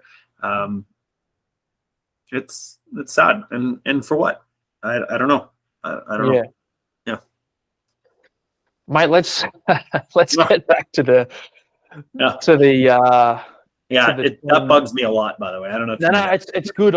Look, I think it's important, man. I think it's important for people to talk about. And then, some people listening to this probably don't like that. They might have been to Afghanistan, or they've lost friends over there in combat, or the suicide, and they probably think it was all worth it. And that's fair enough, man. But I mean, I think people need to hear from someone who was there, from two dudes who were there in both countries. I think people need to hear that there are lots of different opinions about that sort of stuff, man. Yeah, no, I agree. And at the end of the day, it's just an opinion. It's not based on any sort of national view at all. But that's why you're here, mate, so we can hear from you. It's not like you and I sitting here, we're directing strategic policy from next few years. No, that would not be a good thing. Yeah. So, mate, take me through. How did you get yourself into the dogs? What was it that sort of made you interested in dogs? Yeah, what's funny is 2017 rolled around, and there was a dog course that came up, and I was like, "Ooh, I really want it, right?" And at first they were like, "Well, you haven't been here that many years," like, and I totally get it, right? Because generally that's a more senior position. Just because there's a lot of work that goes into that. I would argue it's one of the hardest jobs in that field. There's so much extra work to do if you want to be competent at it, because at the end of the day, anyone could just have a dog and just show up, right? Well, the thing is, I don't want to just show up. I want to be good, right? I want to be very competent and fulfill my task and role so that, regardless of what's being asked of us, I can fulfill that task. So I took that to heart. I really enjoyed it. So 2017, I did the K9 course. Fantastic course. It was, at the time, it was about 4.5-5 months long. Fantastic. Yeah, great learning experience. I really knew nothing about dogs at the time in terms of like that type of warfare. Your basic training, your basic pet obedience stuff. Yeah, okay, fine. We've all had our share in that. But that was kind of my first intro to it. And fortunately enough, especially because I was so and if you talk to a few of my colleagues, like obsessive with the capability. Like I loved it. I found it fascinating. I thought it could be so useful, especially if we kind of tweaked some of the avenues in which we employed that capability. Fantastic. So I did course in 2017. I was fortunate enough to be deployed in 2018 with the dog, which was an incredible experience. And from there, that was a short trip. It was about 3.5 months. And I was able to just make mistakes. Like, honestly, learn how to make mistakes. I don't want anyone to get the impression that, I figured it out. I'm good. I have the key to success here. Well, no. So the way it is, in life, and in terms of ego and everything, you have to make mistakes in order to grow. I used that opportunity, that tour, that deployment, and that training time. I had so much good training time. I had an American trainer that was there too, that I got to work with, that I fucking love as a human being. He's hilarious. His name is Steve Stoops. Shout out to Steve, by the way. I'll get him to listen to this. Yeah, Steve Stoops, solid guy. He's just an amazing guy. And I got to work with some UK SAS handlers, which were incredible, great dudes. We exchanged some gifts at the end, and it was a lot of fun. But the big thing about that tour is I used that tour to make mistakes, honestly, to push myself to a point of failure, fail, figure out why. Why is my dog not getting this? How can I employ this properly? What am I doing wrong? It really changed, honestly, it changed my whole mindset on training and canine training. Because how many people get that opportunity? I'll be honest with you. And the answer is not many, especially with what I know about police canine. Remember, police canine is 1% training, 99% operational, right? For us, it's 99% training, 1% operational. So I got to, if I'm only a handler there for 4 years, well, that 4 years, my training time is, that of a 20-year career. You know what I mean? Like, and that, I don't say that lightly in terms of I know a 20-year career veteran of police, but what I'm saying is the opportunities afforded to me, the people I get to meet, and the training venues, the training equipment, and the training opportunities through third-party agencies are just not available to other people like it was to me. And I was so fortunate. I'm so grateful for it. It's changed my world and how I view canine training, how I view canine employment, both for military and police purposes, but also for the civilian side of things and singular pet obedience too, right? It really grew everything for me. I always had a passion for it, and some of my colleagues would always say that I was going to get into it, but I didn't know, right? I didn't know. So I was just so grateful for the opportunity. Awesome, man. Hey, how are we going for time, by the way, dude? You all good? I'm good, yeah. All right, sweet. Because I've got a bunch more questions for you, mate. I'm just fuck, how long is it? Hit me, what you got? I don't want to keep you up all night.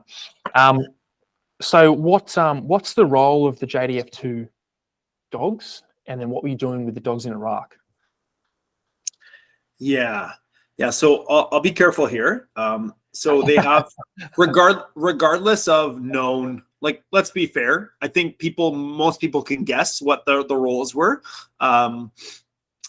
based on just seeing a movie. But I won't speak to it. But what I will say is, multiple roles. So I got to train in lots of different avenues, learning how to read a dog behavior, everything from, what's working, what's not working, how can I employ this dog to really improve a tier 1 capability, right? That's the way I always looked at it, is how can I build this dog to understand what's it being asked at what time and under pressure, right? Because at the end of the day, when it comes to it, under pressure is key, right? You won't always have that time and opportunity. So that was, the learning experience I was afforded is just, I would argue, second to none. I got to meet and learn from people who have so many more years of experience and opportunity than I did. And I got to take that on from them too. So I was very grateful and fortunate for that. 2018 was kind of that for me. It was kind of a great place to learn, grow, fuck things up, meet new people, grow, and change. I even changed the way I trained from course. So only a year after, I was finding new ways to be more efficient and effective with my training, even though it may have rubbed some people the wrong way. And I don't mind. You know why? Because I will never, and this is where I've changed in life. I will never rest on my laurels. My laurels mean nothing, honestly. I will never rest on my own experiences. I want to grow and continue to be better. And at JTF-2, we have one of our pillars. Is the relentless pursuit of excellence, right? So basically, always continue to be better. And some people can just, that can just be taken in stride, and you can say it. And yeah, I come to work, I train hard, got it. And you know what? That's very fair. In the canine world, and I think that if you were to ask people that saw what I did in that role, I think that would be how they would define me in that role. And I don't do that for a pat on the back or people to talk about me. I could care less. At the end of the day, the dog showed what could be done. And for me, that's all that matters is the capability proved itself on operations in 2019. And it was, I had the backing of my team, my squadron, my leadership to allow me to train basically whenever I wanted, wherever I wanted, who I wanted with, period, end of story. If I could, all I had to do is justify what it would do for them, which makes total sense, right? They would let me do anything. So I traveled across the country. I traveled to Denmark to train with Steve Stoops as well. I fucking could go and do whatever I want as long as it was growing the capability. And man, it did. It absolutely did. So I was very fortunate to learn from so many different countries, different people, different experiences, things I liked, things I didn't like, things I would never do ever myself. But that help guides you, right, in your experience. So, can you talk about like some of the operational wins, even in a vague sense, on either of your trips? Yeah. So I would say one of the first employments I had with the dog, to really make it like a proper, like a win, you would say, was. So nighttime, we were working on an operation, and we were working with our partner force, right? Which, is no secret, units partner with host nation partner forces to do things, right? This isn't a secret.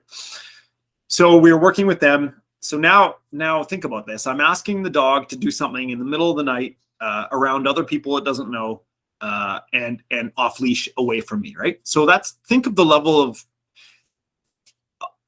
time and training that takes to achieve.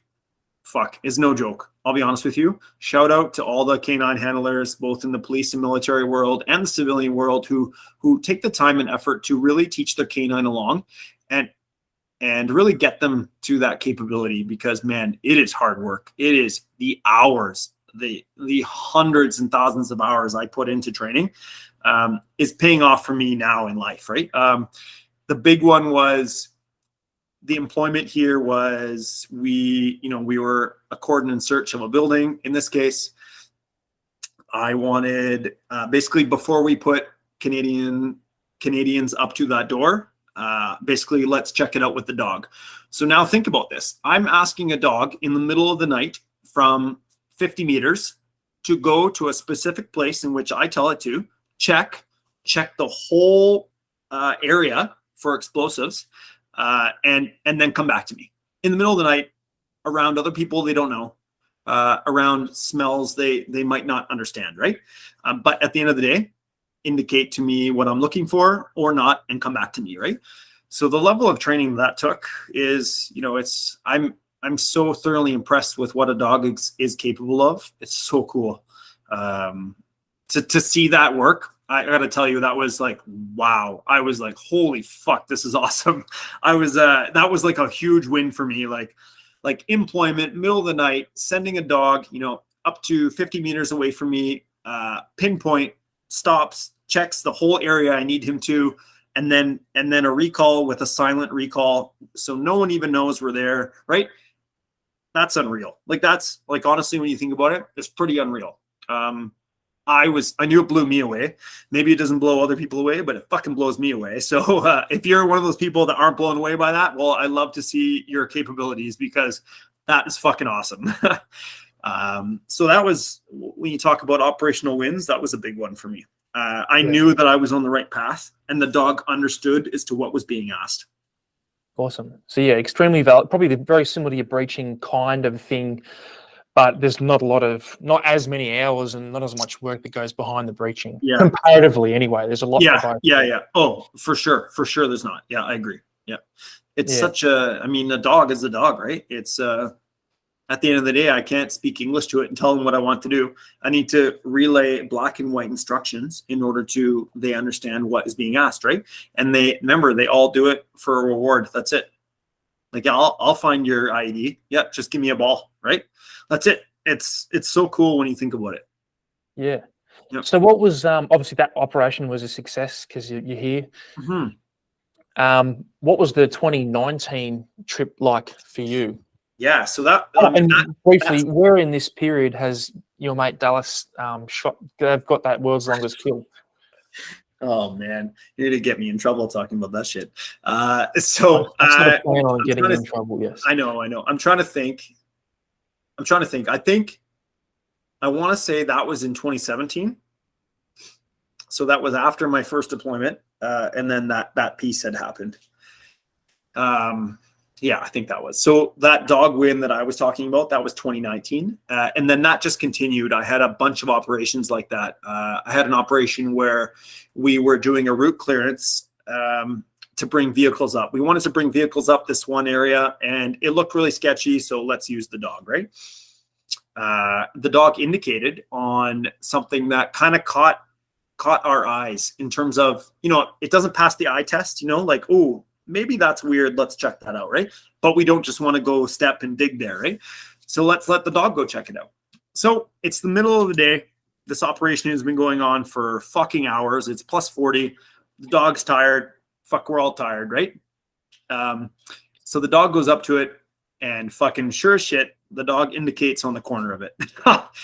And I got to tell you, the dog looks at me and is like, hey, I found something. And I was like, I was working with the engineer at the time, the explosives guy, and me and him look at each other and we're like, and I remember him saying, what the fuck does that mean? And I'm like, well, fuck, you know what it fucking means. and I was like, and he's like, well, what do you think? And I'm like, well, I'm being realistic, right? It's the middle of the day. We've searched a lot. It's plus 40, it's been a while. Is he just fucking with me right now to get a reward, right? That's my first mindset, right? And I need to keep that in mind, right? Because, at the end of the day, they're dogs. Hey, I haven't been rewarded. What if I find something, let me have my ball. It was super impressive. And so I recall him. I get my dog back. I then go lay out another hide, and I reward him just to let him know that, yeah, you found this. And because I can't reward on site because I don't know what he's indicating on, right? So anyways, the guy checks and brings the metal detector over, and lo and behold, beep, beep, beep, right? So we're like, okay, it passes the eye test. The metal detector goes off, and the dog indicated on it, right? Okay, so like, you can't have those three things go right and this be a fail, right? Like, it just doesn't happen. So sure enough, he starts digging. He starts to locate. He digs. He finds nothing. He puts the metal detector back over. Beep, beep, beep. Back and back and back. He goes back. Anyways, he finds it was an old washed out kind of like ammunition storage. So a bunch of Dishka rounds, RPG rounds. I think there was some mortar shells in there, like just a bunch of random ammunition things. Nothing that was like put together as an IED at the time, but it was all, black powder and that kind of thing and he indicated on in the middle of the day after like 12 hours, like it stunned me. It was just another thing that kind of like, stamped in ways of, okay, you're on the right path, you're training well, your dog understands what's being asked. And that was really nice for me, because I was like, well, fuck, is he just fucking with us right now? Right. And if he was, it's not that I wouldn't be upset, but I would understand, because at the end of the day, asking a dog to do that for that long, I was very aware of his, search times. I'd get him into the AC when I could. I'd put him up so that he would chill out, so that I would have, when I needed him, I would have his focused efforts, right? I would feed him along the way. I learned a lot in terms of how to keep a dog going for 14, 18, 24-hour operations, which I got to tell you is a whole beast in itself in planning process, right? Both medically and physically keeping him going. It's not just, hey, let's go and work him for 14 hours. Dogs can't work for 14 hours like that unless you sustain them. So it was a really good experience. And what kind of dog was he? A Malinois. I think he was a Dutch Shepherd Malinois mix. Yeah. Awesome. Beautiful dog, man. Just I loved him to death. I deployed with him twice. Worked with him for almost 5 years. Just a fantastic dog. Gave me everything. I couldn't ask for more from him. Super friendly with the team. Loved the team. Loved movie nights. Loved cuddles. He was one of those dogs that could separate training from work, or relax time from work. He was just, he understood when the vest was on, it was work time, right? Versus, we're just hanging out, I can be a dog. And I was very clear on allowing him to do that as well. Yeah. And what was his name, and where is he now? Yeah, so his name is Jordan. That was his name. And so he should be retiring shortly. And by the time that this podcast airs, he will probably likely been retired. With you or with his current handler? That's the goal. Yeah. Hope so, man. Yeah. And yeah, that's a good point that you bring up. For people listening, at the time of this recording, we're not going to release this episode. I'm going to wait. There's a bit of a delay for a couple of reasons. So, that makes more sense. Mm-hmm. So once you've done your 2019 deployment, and I'm going to sort of reference that Dallas Alexander episode a bit, because it's my only frame of reference for that time period in JTF-2. Yeah. And I've got my own experience in around that time in my own unit. Mm-hmm. Definitely post-conflict, there was a lot of changes happening culturally, organizationally, politically as well. What was that shift like from your 2019 trip up until getting out? And what were you sort of doing in that period? Yeah, so I would argue post 2019, or that kind of last time frame was that's when everything kind of ended over there, in terms of when it became, we were kind of just, I don't want to say we were doing nothing, because guys were trying to do things, they were trying to find ways, trying to find ways to be employed. But at the end of the day, it was a country with, a government properly installed now. It became harder to conduct operations that, that made sense, right? That were justified, if that makes sense. Yeah. So that was my last experience. And from what I've heard is it became a lot of just, we're there, we're here, but ISIS was in hiding, remnants, right? I mean, fuck, man, like we crushed them from 2015 on, crushed them. So we, as in the Allied forces and Kurdistan forces, right? It was good, hunt them down and fucking execute them.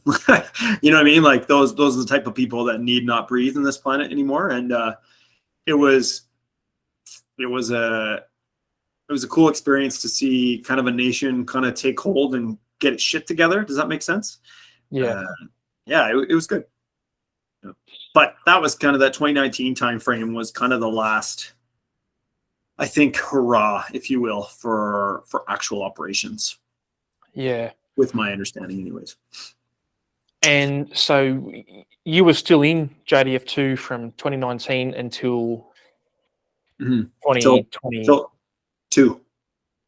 22. Yep. 22, yeah. So I left. I got posted out in 2022 for a medical release, and by the time this airs, I will be released, which I'm very excited for in some regards, but it is kind of scary in other regards too, right? The military is all I've ever known. It has been everything that has defined me, both as a person and as an adult.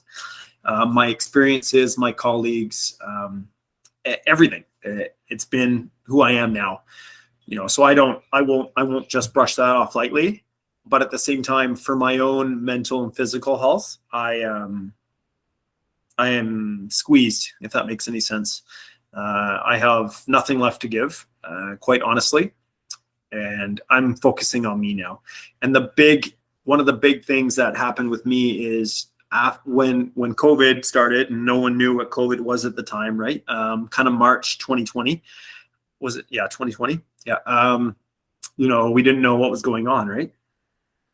Once we realized it was a flu and get the fuck over it, 6 months later, it's that really changed me. I'll be honest with you, because I didn't know it at the time, but I was just perpetually running myself into a burnout cycle over and over, which, a lot of people do in a lot of different jobs. They put their head down and they go, right? Jobs like ours, they come with, there's a lot of sacrifices, right? Both self and family and all that stuff. And not just ours, other jobs as well. But it took its toll on me, and I don't think I knew it. I think I had signs of it, but I didn't know until the end of 2020. So COVID happened. We kind of went on that hiatus for 6 months, and then I was training again. I went out to our national police K9 headquarters. I went and did some training with them, kind of see what their program's like. I'm still great friends with the trainers that I met there. I kind of got to do some training in Ontario as well with different police agencies. But Christmas time of 2020 is when I noticed a change, like a big shift in everything, from my energy to my outlook, to having anxiety for the first time in my life, which I never have. I'll be honest with you. And man, to those people who deal with this all their lives, or have had deal with this all their lives, fuck. Like I'm sorry. Like it sucks, right? So that was a new experience for me. 2021, kind of, I started the process saying that I need to step back. I need to take a step back. I didn't know how long that would last. Maybe it was a couple months. I wasn't putting a time frame on it. I just knew that some things needed to change. Otherwise, my life was going down a dark path, right? Drinking was increasing. Depression was kicking in. Things I didn't know that I ever had before, honestly, because, you've only met me one time, but in person, but like I'm a very upbeat, outgoing, happy person. Like that's kind of my character, if to define me. But this was something different. It was not me, and it kind of changed my outlook on life. And I knew that I needed to step back in order to focus on myself, right? And that's something that in our jobs we don't do very well, focus on ourselves. And it was the first time that I actually put myself first, and I'm so thankful that I did. Looking back now, I'm starting to understand how important that was, because I've seen so many people, my colleagues, who push past that point, and they're like, it's scary as to what is their next step, right? What does their out process look like? Is it alcoholism? Is it addicted to drugs? Is it is it painkillers? Is it worse, right? Is it a lot worse than that? And that scared me a lot. And I'm so glad that I use the term, like, I got off the highway. I took the exit. I'm so thankful to my medical system that I had access to. They were super supportive. They helped me get with the specialist that I needed to. kind of see the people that I needed to do, and still see to this day, that have helped me kind of keep my head above water and move forward, after 19 years of service. So specifically 16 or 17 of those years were all in CANSOF, right? With our special operations forces. So, which I wouldn't trade for the world. I had, it's made me who I am, and I'm very happy with it. But now, it's like, hey, I need to focus on myself, Yeah. And those run. those your mental health sort of stuff, and the anxiety and the depression and whatnot, do you think they were, and when I say service related, I mean operationally related, or is it just the general fatigue and stress of life in the service that sort of led you to that point? Yeah, you know what? I don't know for sure, but if I had to put my 2 cents on it, I would say it was a general burnout of just going full tilt, right? Always trying to do more, better, faster, stronger, right? I personally, obviously, throughout our careers, we're exposed to a lot of things that, I don't think a lot of people are. But I don't necessarily have any, a big proportion of nightmares or things related to that I can put my finger on, that actually bother me. Whereas just a mood and an outlook of kind of years, kind of cumulative, I would say has kind of got to me for sure. And that's why, next, knock on wood, that segue, right? Is what led me to start my own, the canine training. That's what really, I'll be honest with you. You want to talk medication? That's what saved me. I tell my wife probably once a week, I don't know where I'd be without canine training. I would be a miserable alcoholic. That's what I call it, as a joke, as I take a drink. But it, it's changed my outlook. It helps me. It is, when I'm in training mode, when I'm helping someone, I feel like there's a bubble around me where nothing bothers me. I don't think about anything else. I focus on the task. It brings me back to, when I can just focus on a task and not worry about the outside world. And I've found such, joy and comfort from helping people. I like that. I think that's great, but B, just finding my passion. I had my passion at work. How can I translate that passion into, my next career, or just keeping me going, and that's been dog work for sure. So I didn't know that this was going to be what I was going to do moving forward. Here we are. It is absolutely thriving. I'm hiring my 3rd employee here shortly. I couldn't be happier with how it's going. The branding, the outlook, I think long term, it's amazing. I'm super excited about it. Yeah. Well, mate, tell me a bit about that, because obviously you run inline canine. Tell me about the transition from the military to the business world and some of the sort of typical challenges you find there. Yeah. So 2 big things that I found leaving the military, or not just leaving the military, but getting out of that structured world was the structure of, at the end of the day in the military, you're told show up at this time, do this, right? And then you decide how to tailor those timings. But the big thing I found now, one of my biggest challenges as I approach civilian life, kind of getting out of this world, is structuring my day. I mean everything from what time I get up to what time I go to bed, right? A lot of those things were structured for me just based on timings, right? And this is a challenge a lot of veterans face, I find. I've talked to a lot of people, and you tell me if I'm wrong, but one of the things I find is how to structure a day in terms of, if I have nothing to be done, that's when my anxiety goes through the roof. If it's, which for no reason, I have no what I mean? It's one of those things, I don't know why I have it. I just do. And it fucking annoys me, but here we are. Trying to find different ways to focus on yourself, reduce those levels of loads on yourself, and still build towards your passion and goals too, right? because I don't know what inline canine looks like in 10 years. But what I do know is right now it provides me exactly what I need for my life.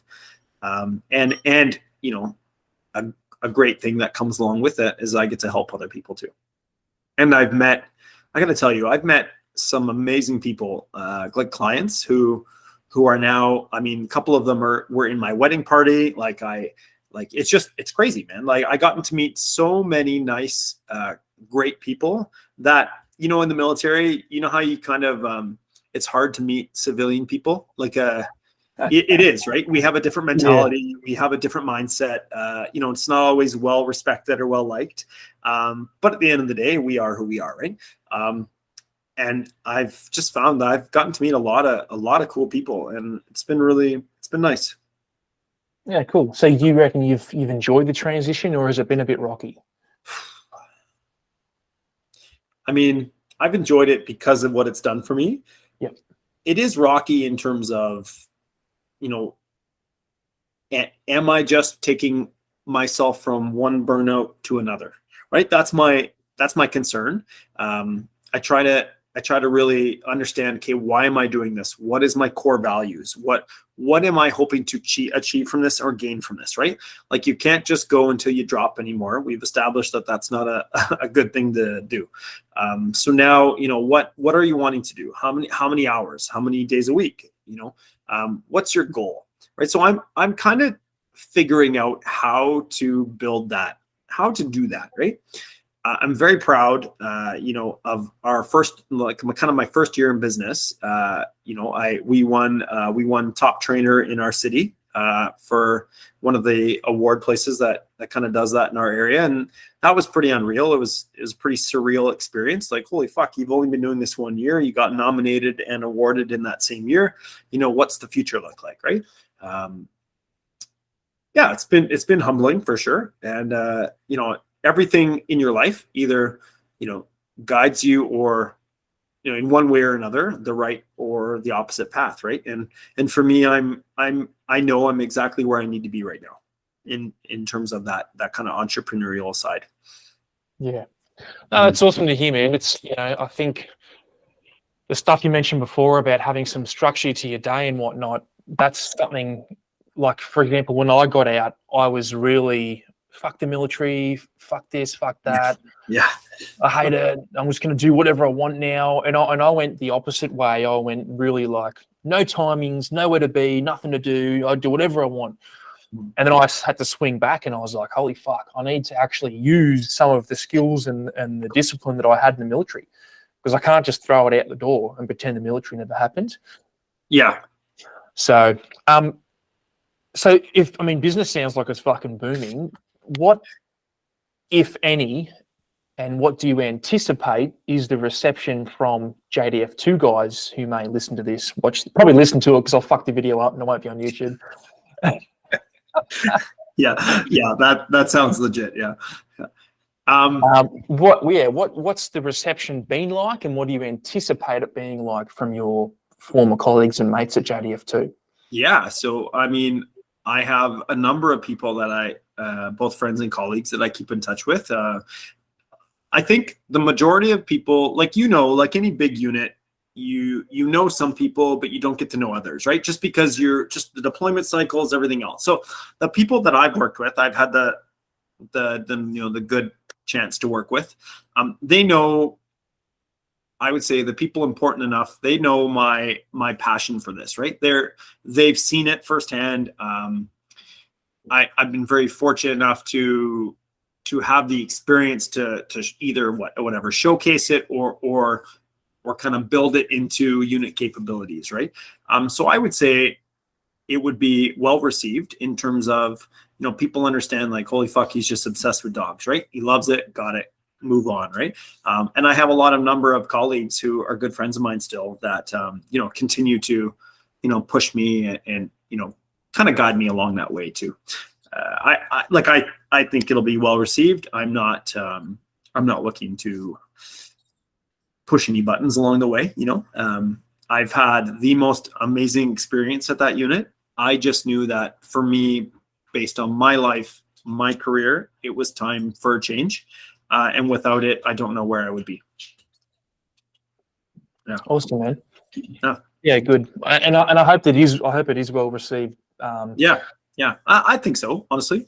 And one thing I want to touch on here is just before we end is I'm going to be going to Africa later this year in November, which I think this needs to be spread far and wide. I think this is fantastic. So a member of the police force in one of our cities here in Ontario has some connections with family back in Africa, and they put together a team to go to Africa, to Zimbabwe, to do some training with canines for anti-poaching, basically. Everything from scent detection to tracking to bite work to teaching how to shoot, how to set up ambushes, basically all that stuff, right? They need all that, right? Like, honestly, a big one is canines directly help catch, poachers. It's been huge over there for them. So, I'm so lucky to be chosen for that, to go help them. We leave in November. We're gone for 10 days. I wish it was longer, but I think this is going to be something that kind of continues to be an annual thing. I'm very excited about it. I definitely will share the page and the Instagram page and the website with you for your show notes and stuff, because I think anyone who's interested in learning about kind of that side of things, it's pretty interesting. It's really sad what's happening over there with poachers, and they have rangers dedicated at these game reserves who, dedicate their lives to preserving the animals and kind of that structure and that way of life. I think it's amazing. So anything we can do to help them, I'm super excited about. Yeah, mate, share us the details, because if I'm not mistaken, that's Hannah. She's gonna come on the show at some point. Yes, I don't know amazing. when it's gonna be. I'm super excited about that. How did you know that was Hannah? I've spoken to her a couple of times because I had Evan Nolte on here, early on Den Mother. Yeah, he's going with you, right? So I've met Evan once. I met him. I went and did a canine trauma refresher with him in Buffalo. Just honestly, I've heard about him. I met him once, and I was instantly like, "Oh, yeah, I like you." Like, instantly, like, you are a good dude. His personality, his demeanor, but not only that, he is an expert in his field, and it shines through. Everything he talks about shines through. He's really good at what he does, and we're very fortunate to have him, and he's going to help a lot of people over there. Yeah. Man, it's one of the little clips and things I've seen him release. Oh man, he's like his little bark acronym, and just really simple things that you just go, "Fuck, that would make a big difference in the moment," Yeah. No, he's a solid dude. I'm so when we go over there, I'm helping with detection for scent work, as well as ambushes, contact under fire, and teaching kind of proper marksmanship principles for shooting as well. Awesome, man. And that's Canine Ranger Project? Yes. Yeah, absolutely. Yeah. Awesome, dude. That's awesome, yeah. And so I'll have to get you a sweater sent out. Mate, it's too hot here, but yeah, go for it. And so for people listening, if they want to find you, where can they find you?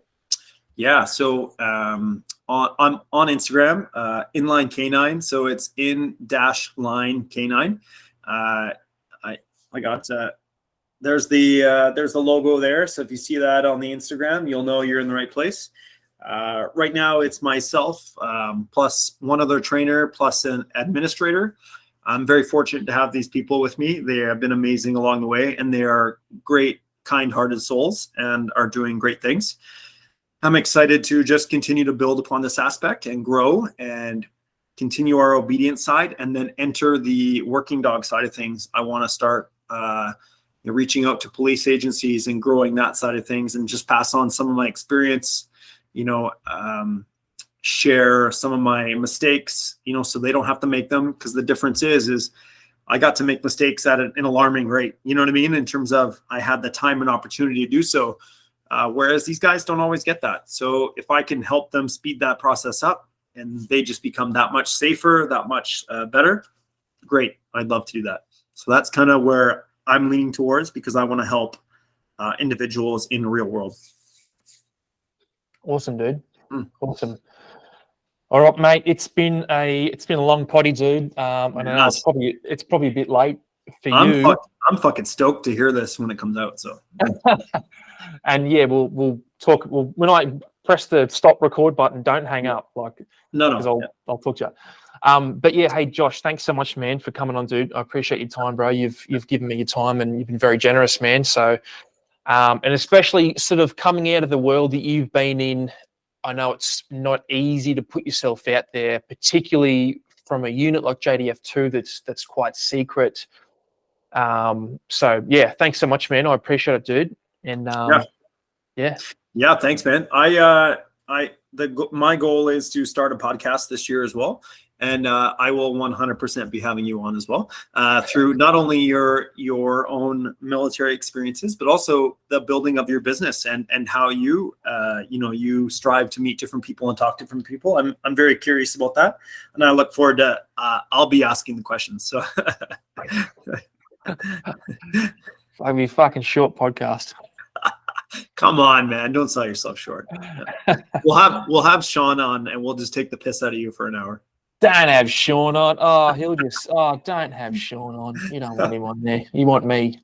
Yeah. Well, honestly, thank you, man. I appreciate it. It's been a blast. And, I look forward to us building, kind of building our businesses together as well. Yeah, 100%, man. All right, dude. I'm going to hit the tin on this button. Josh, thanks for coming on, mate. Very much appreciated, dude. Thanks, man. Yeah, you're going to fuck this up. Yeah. Thanks for listening to that episode of the Origin K9 podcast. If you like what you heard and you want to hear more, subscribe to the YouTube channel, give us a rating on your podcast platform, or go to origink9.com for our tactical K9 equipment, which includes collars, leads, harnesses, and merchandise. Thanks for listening, guys.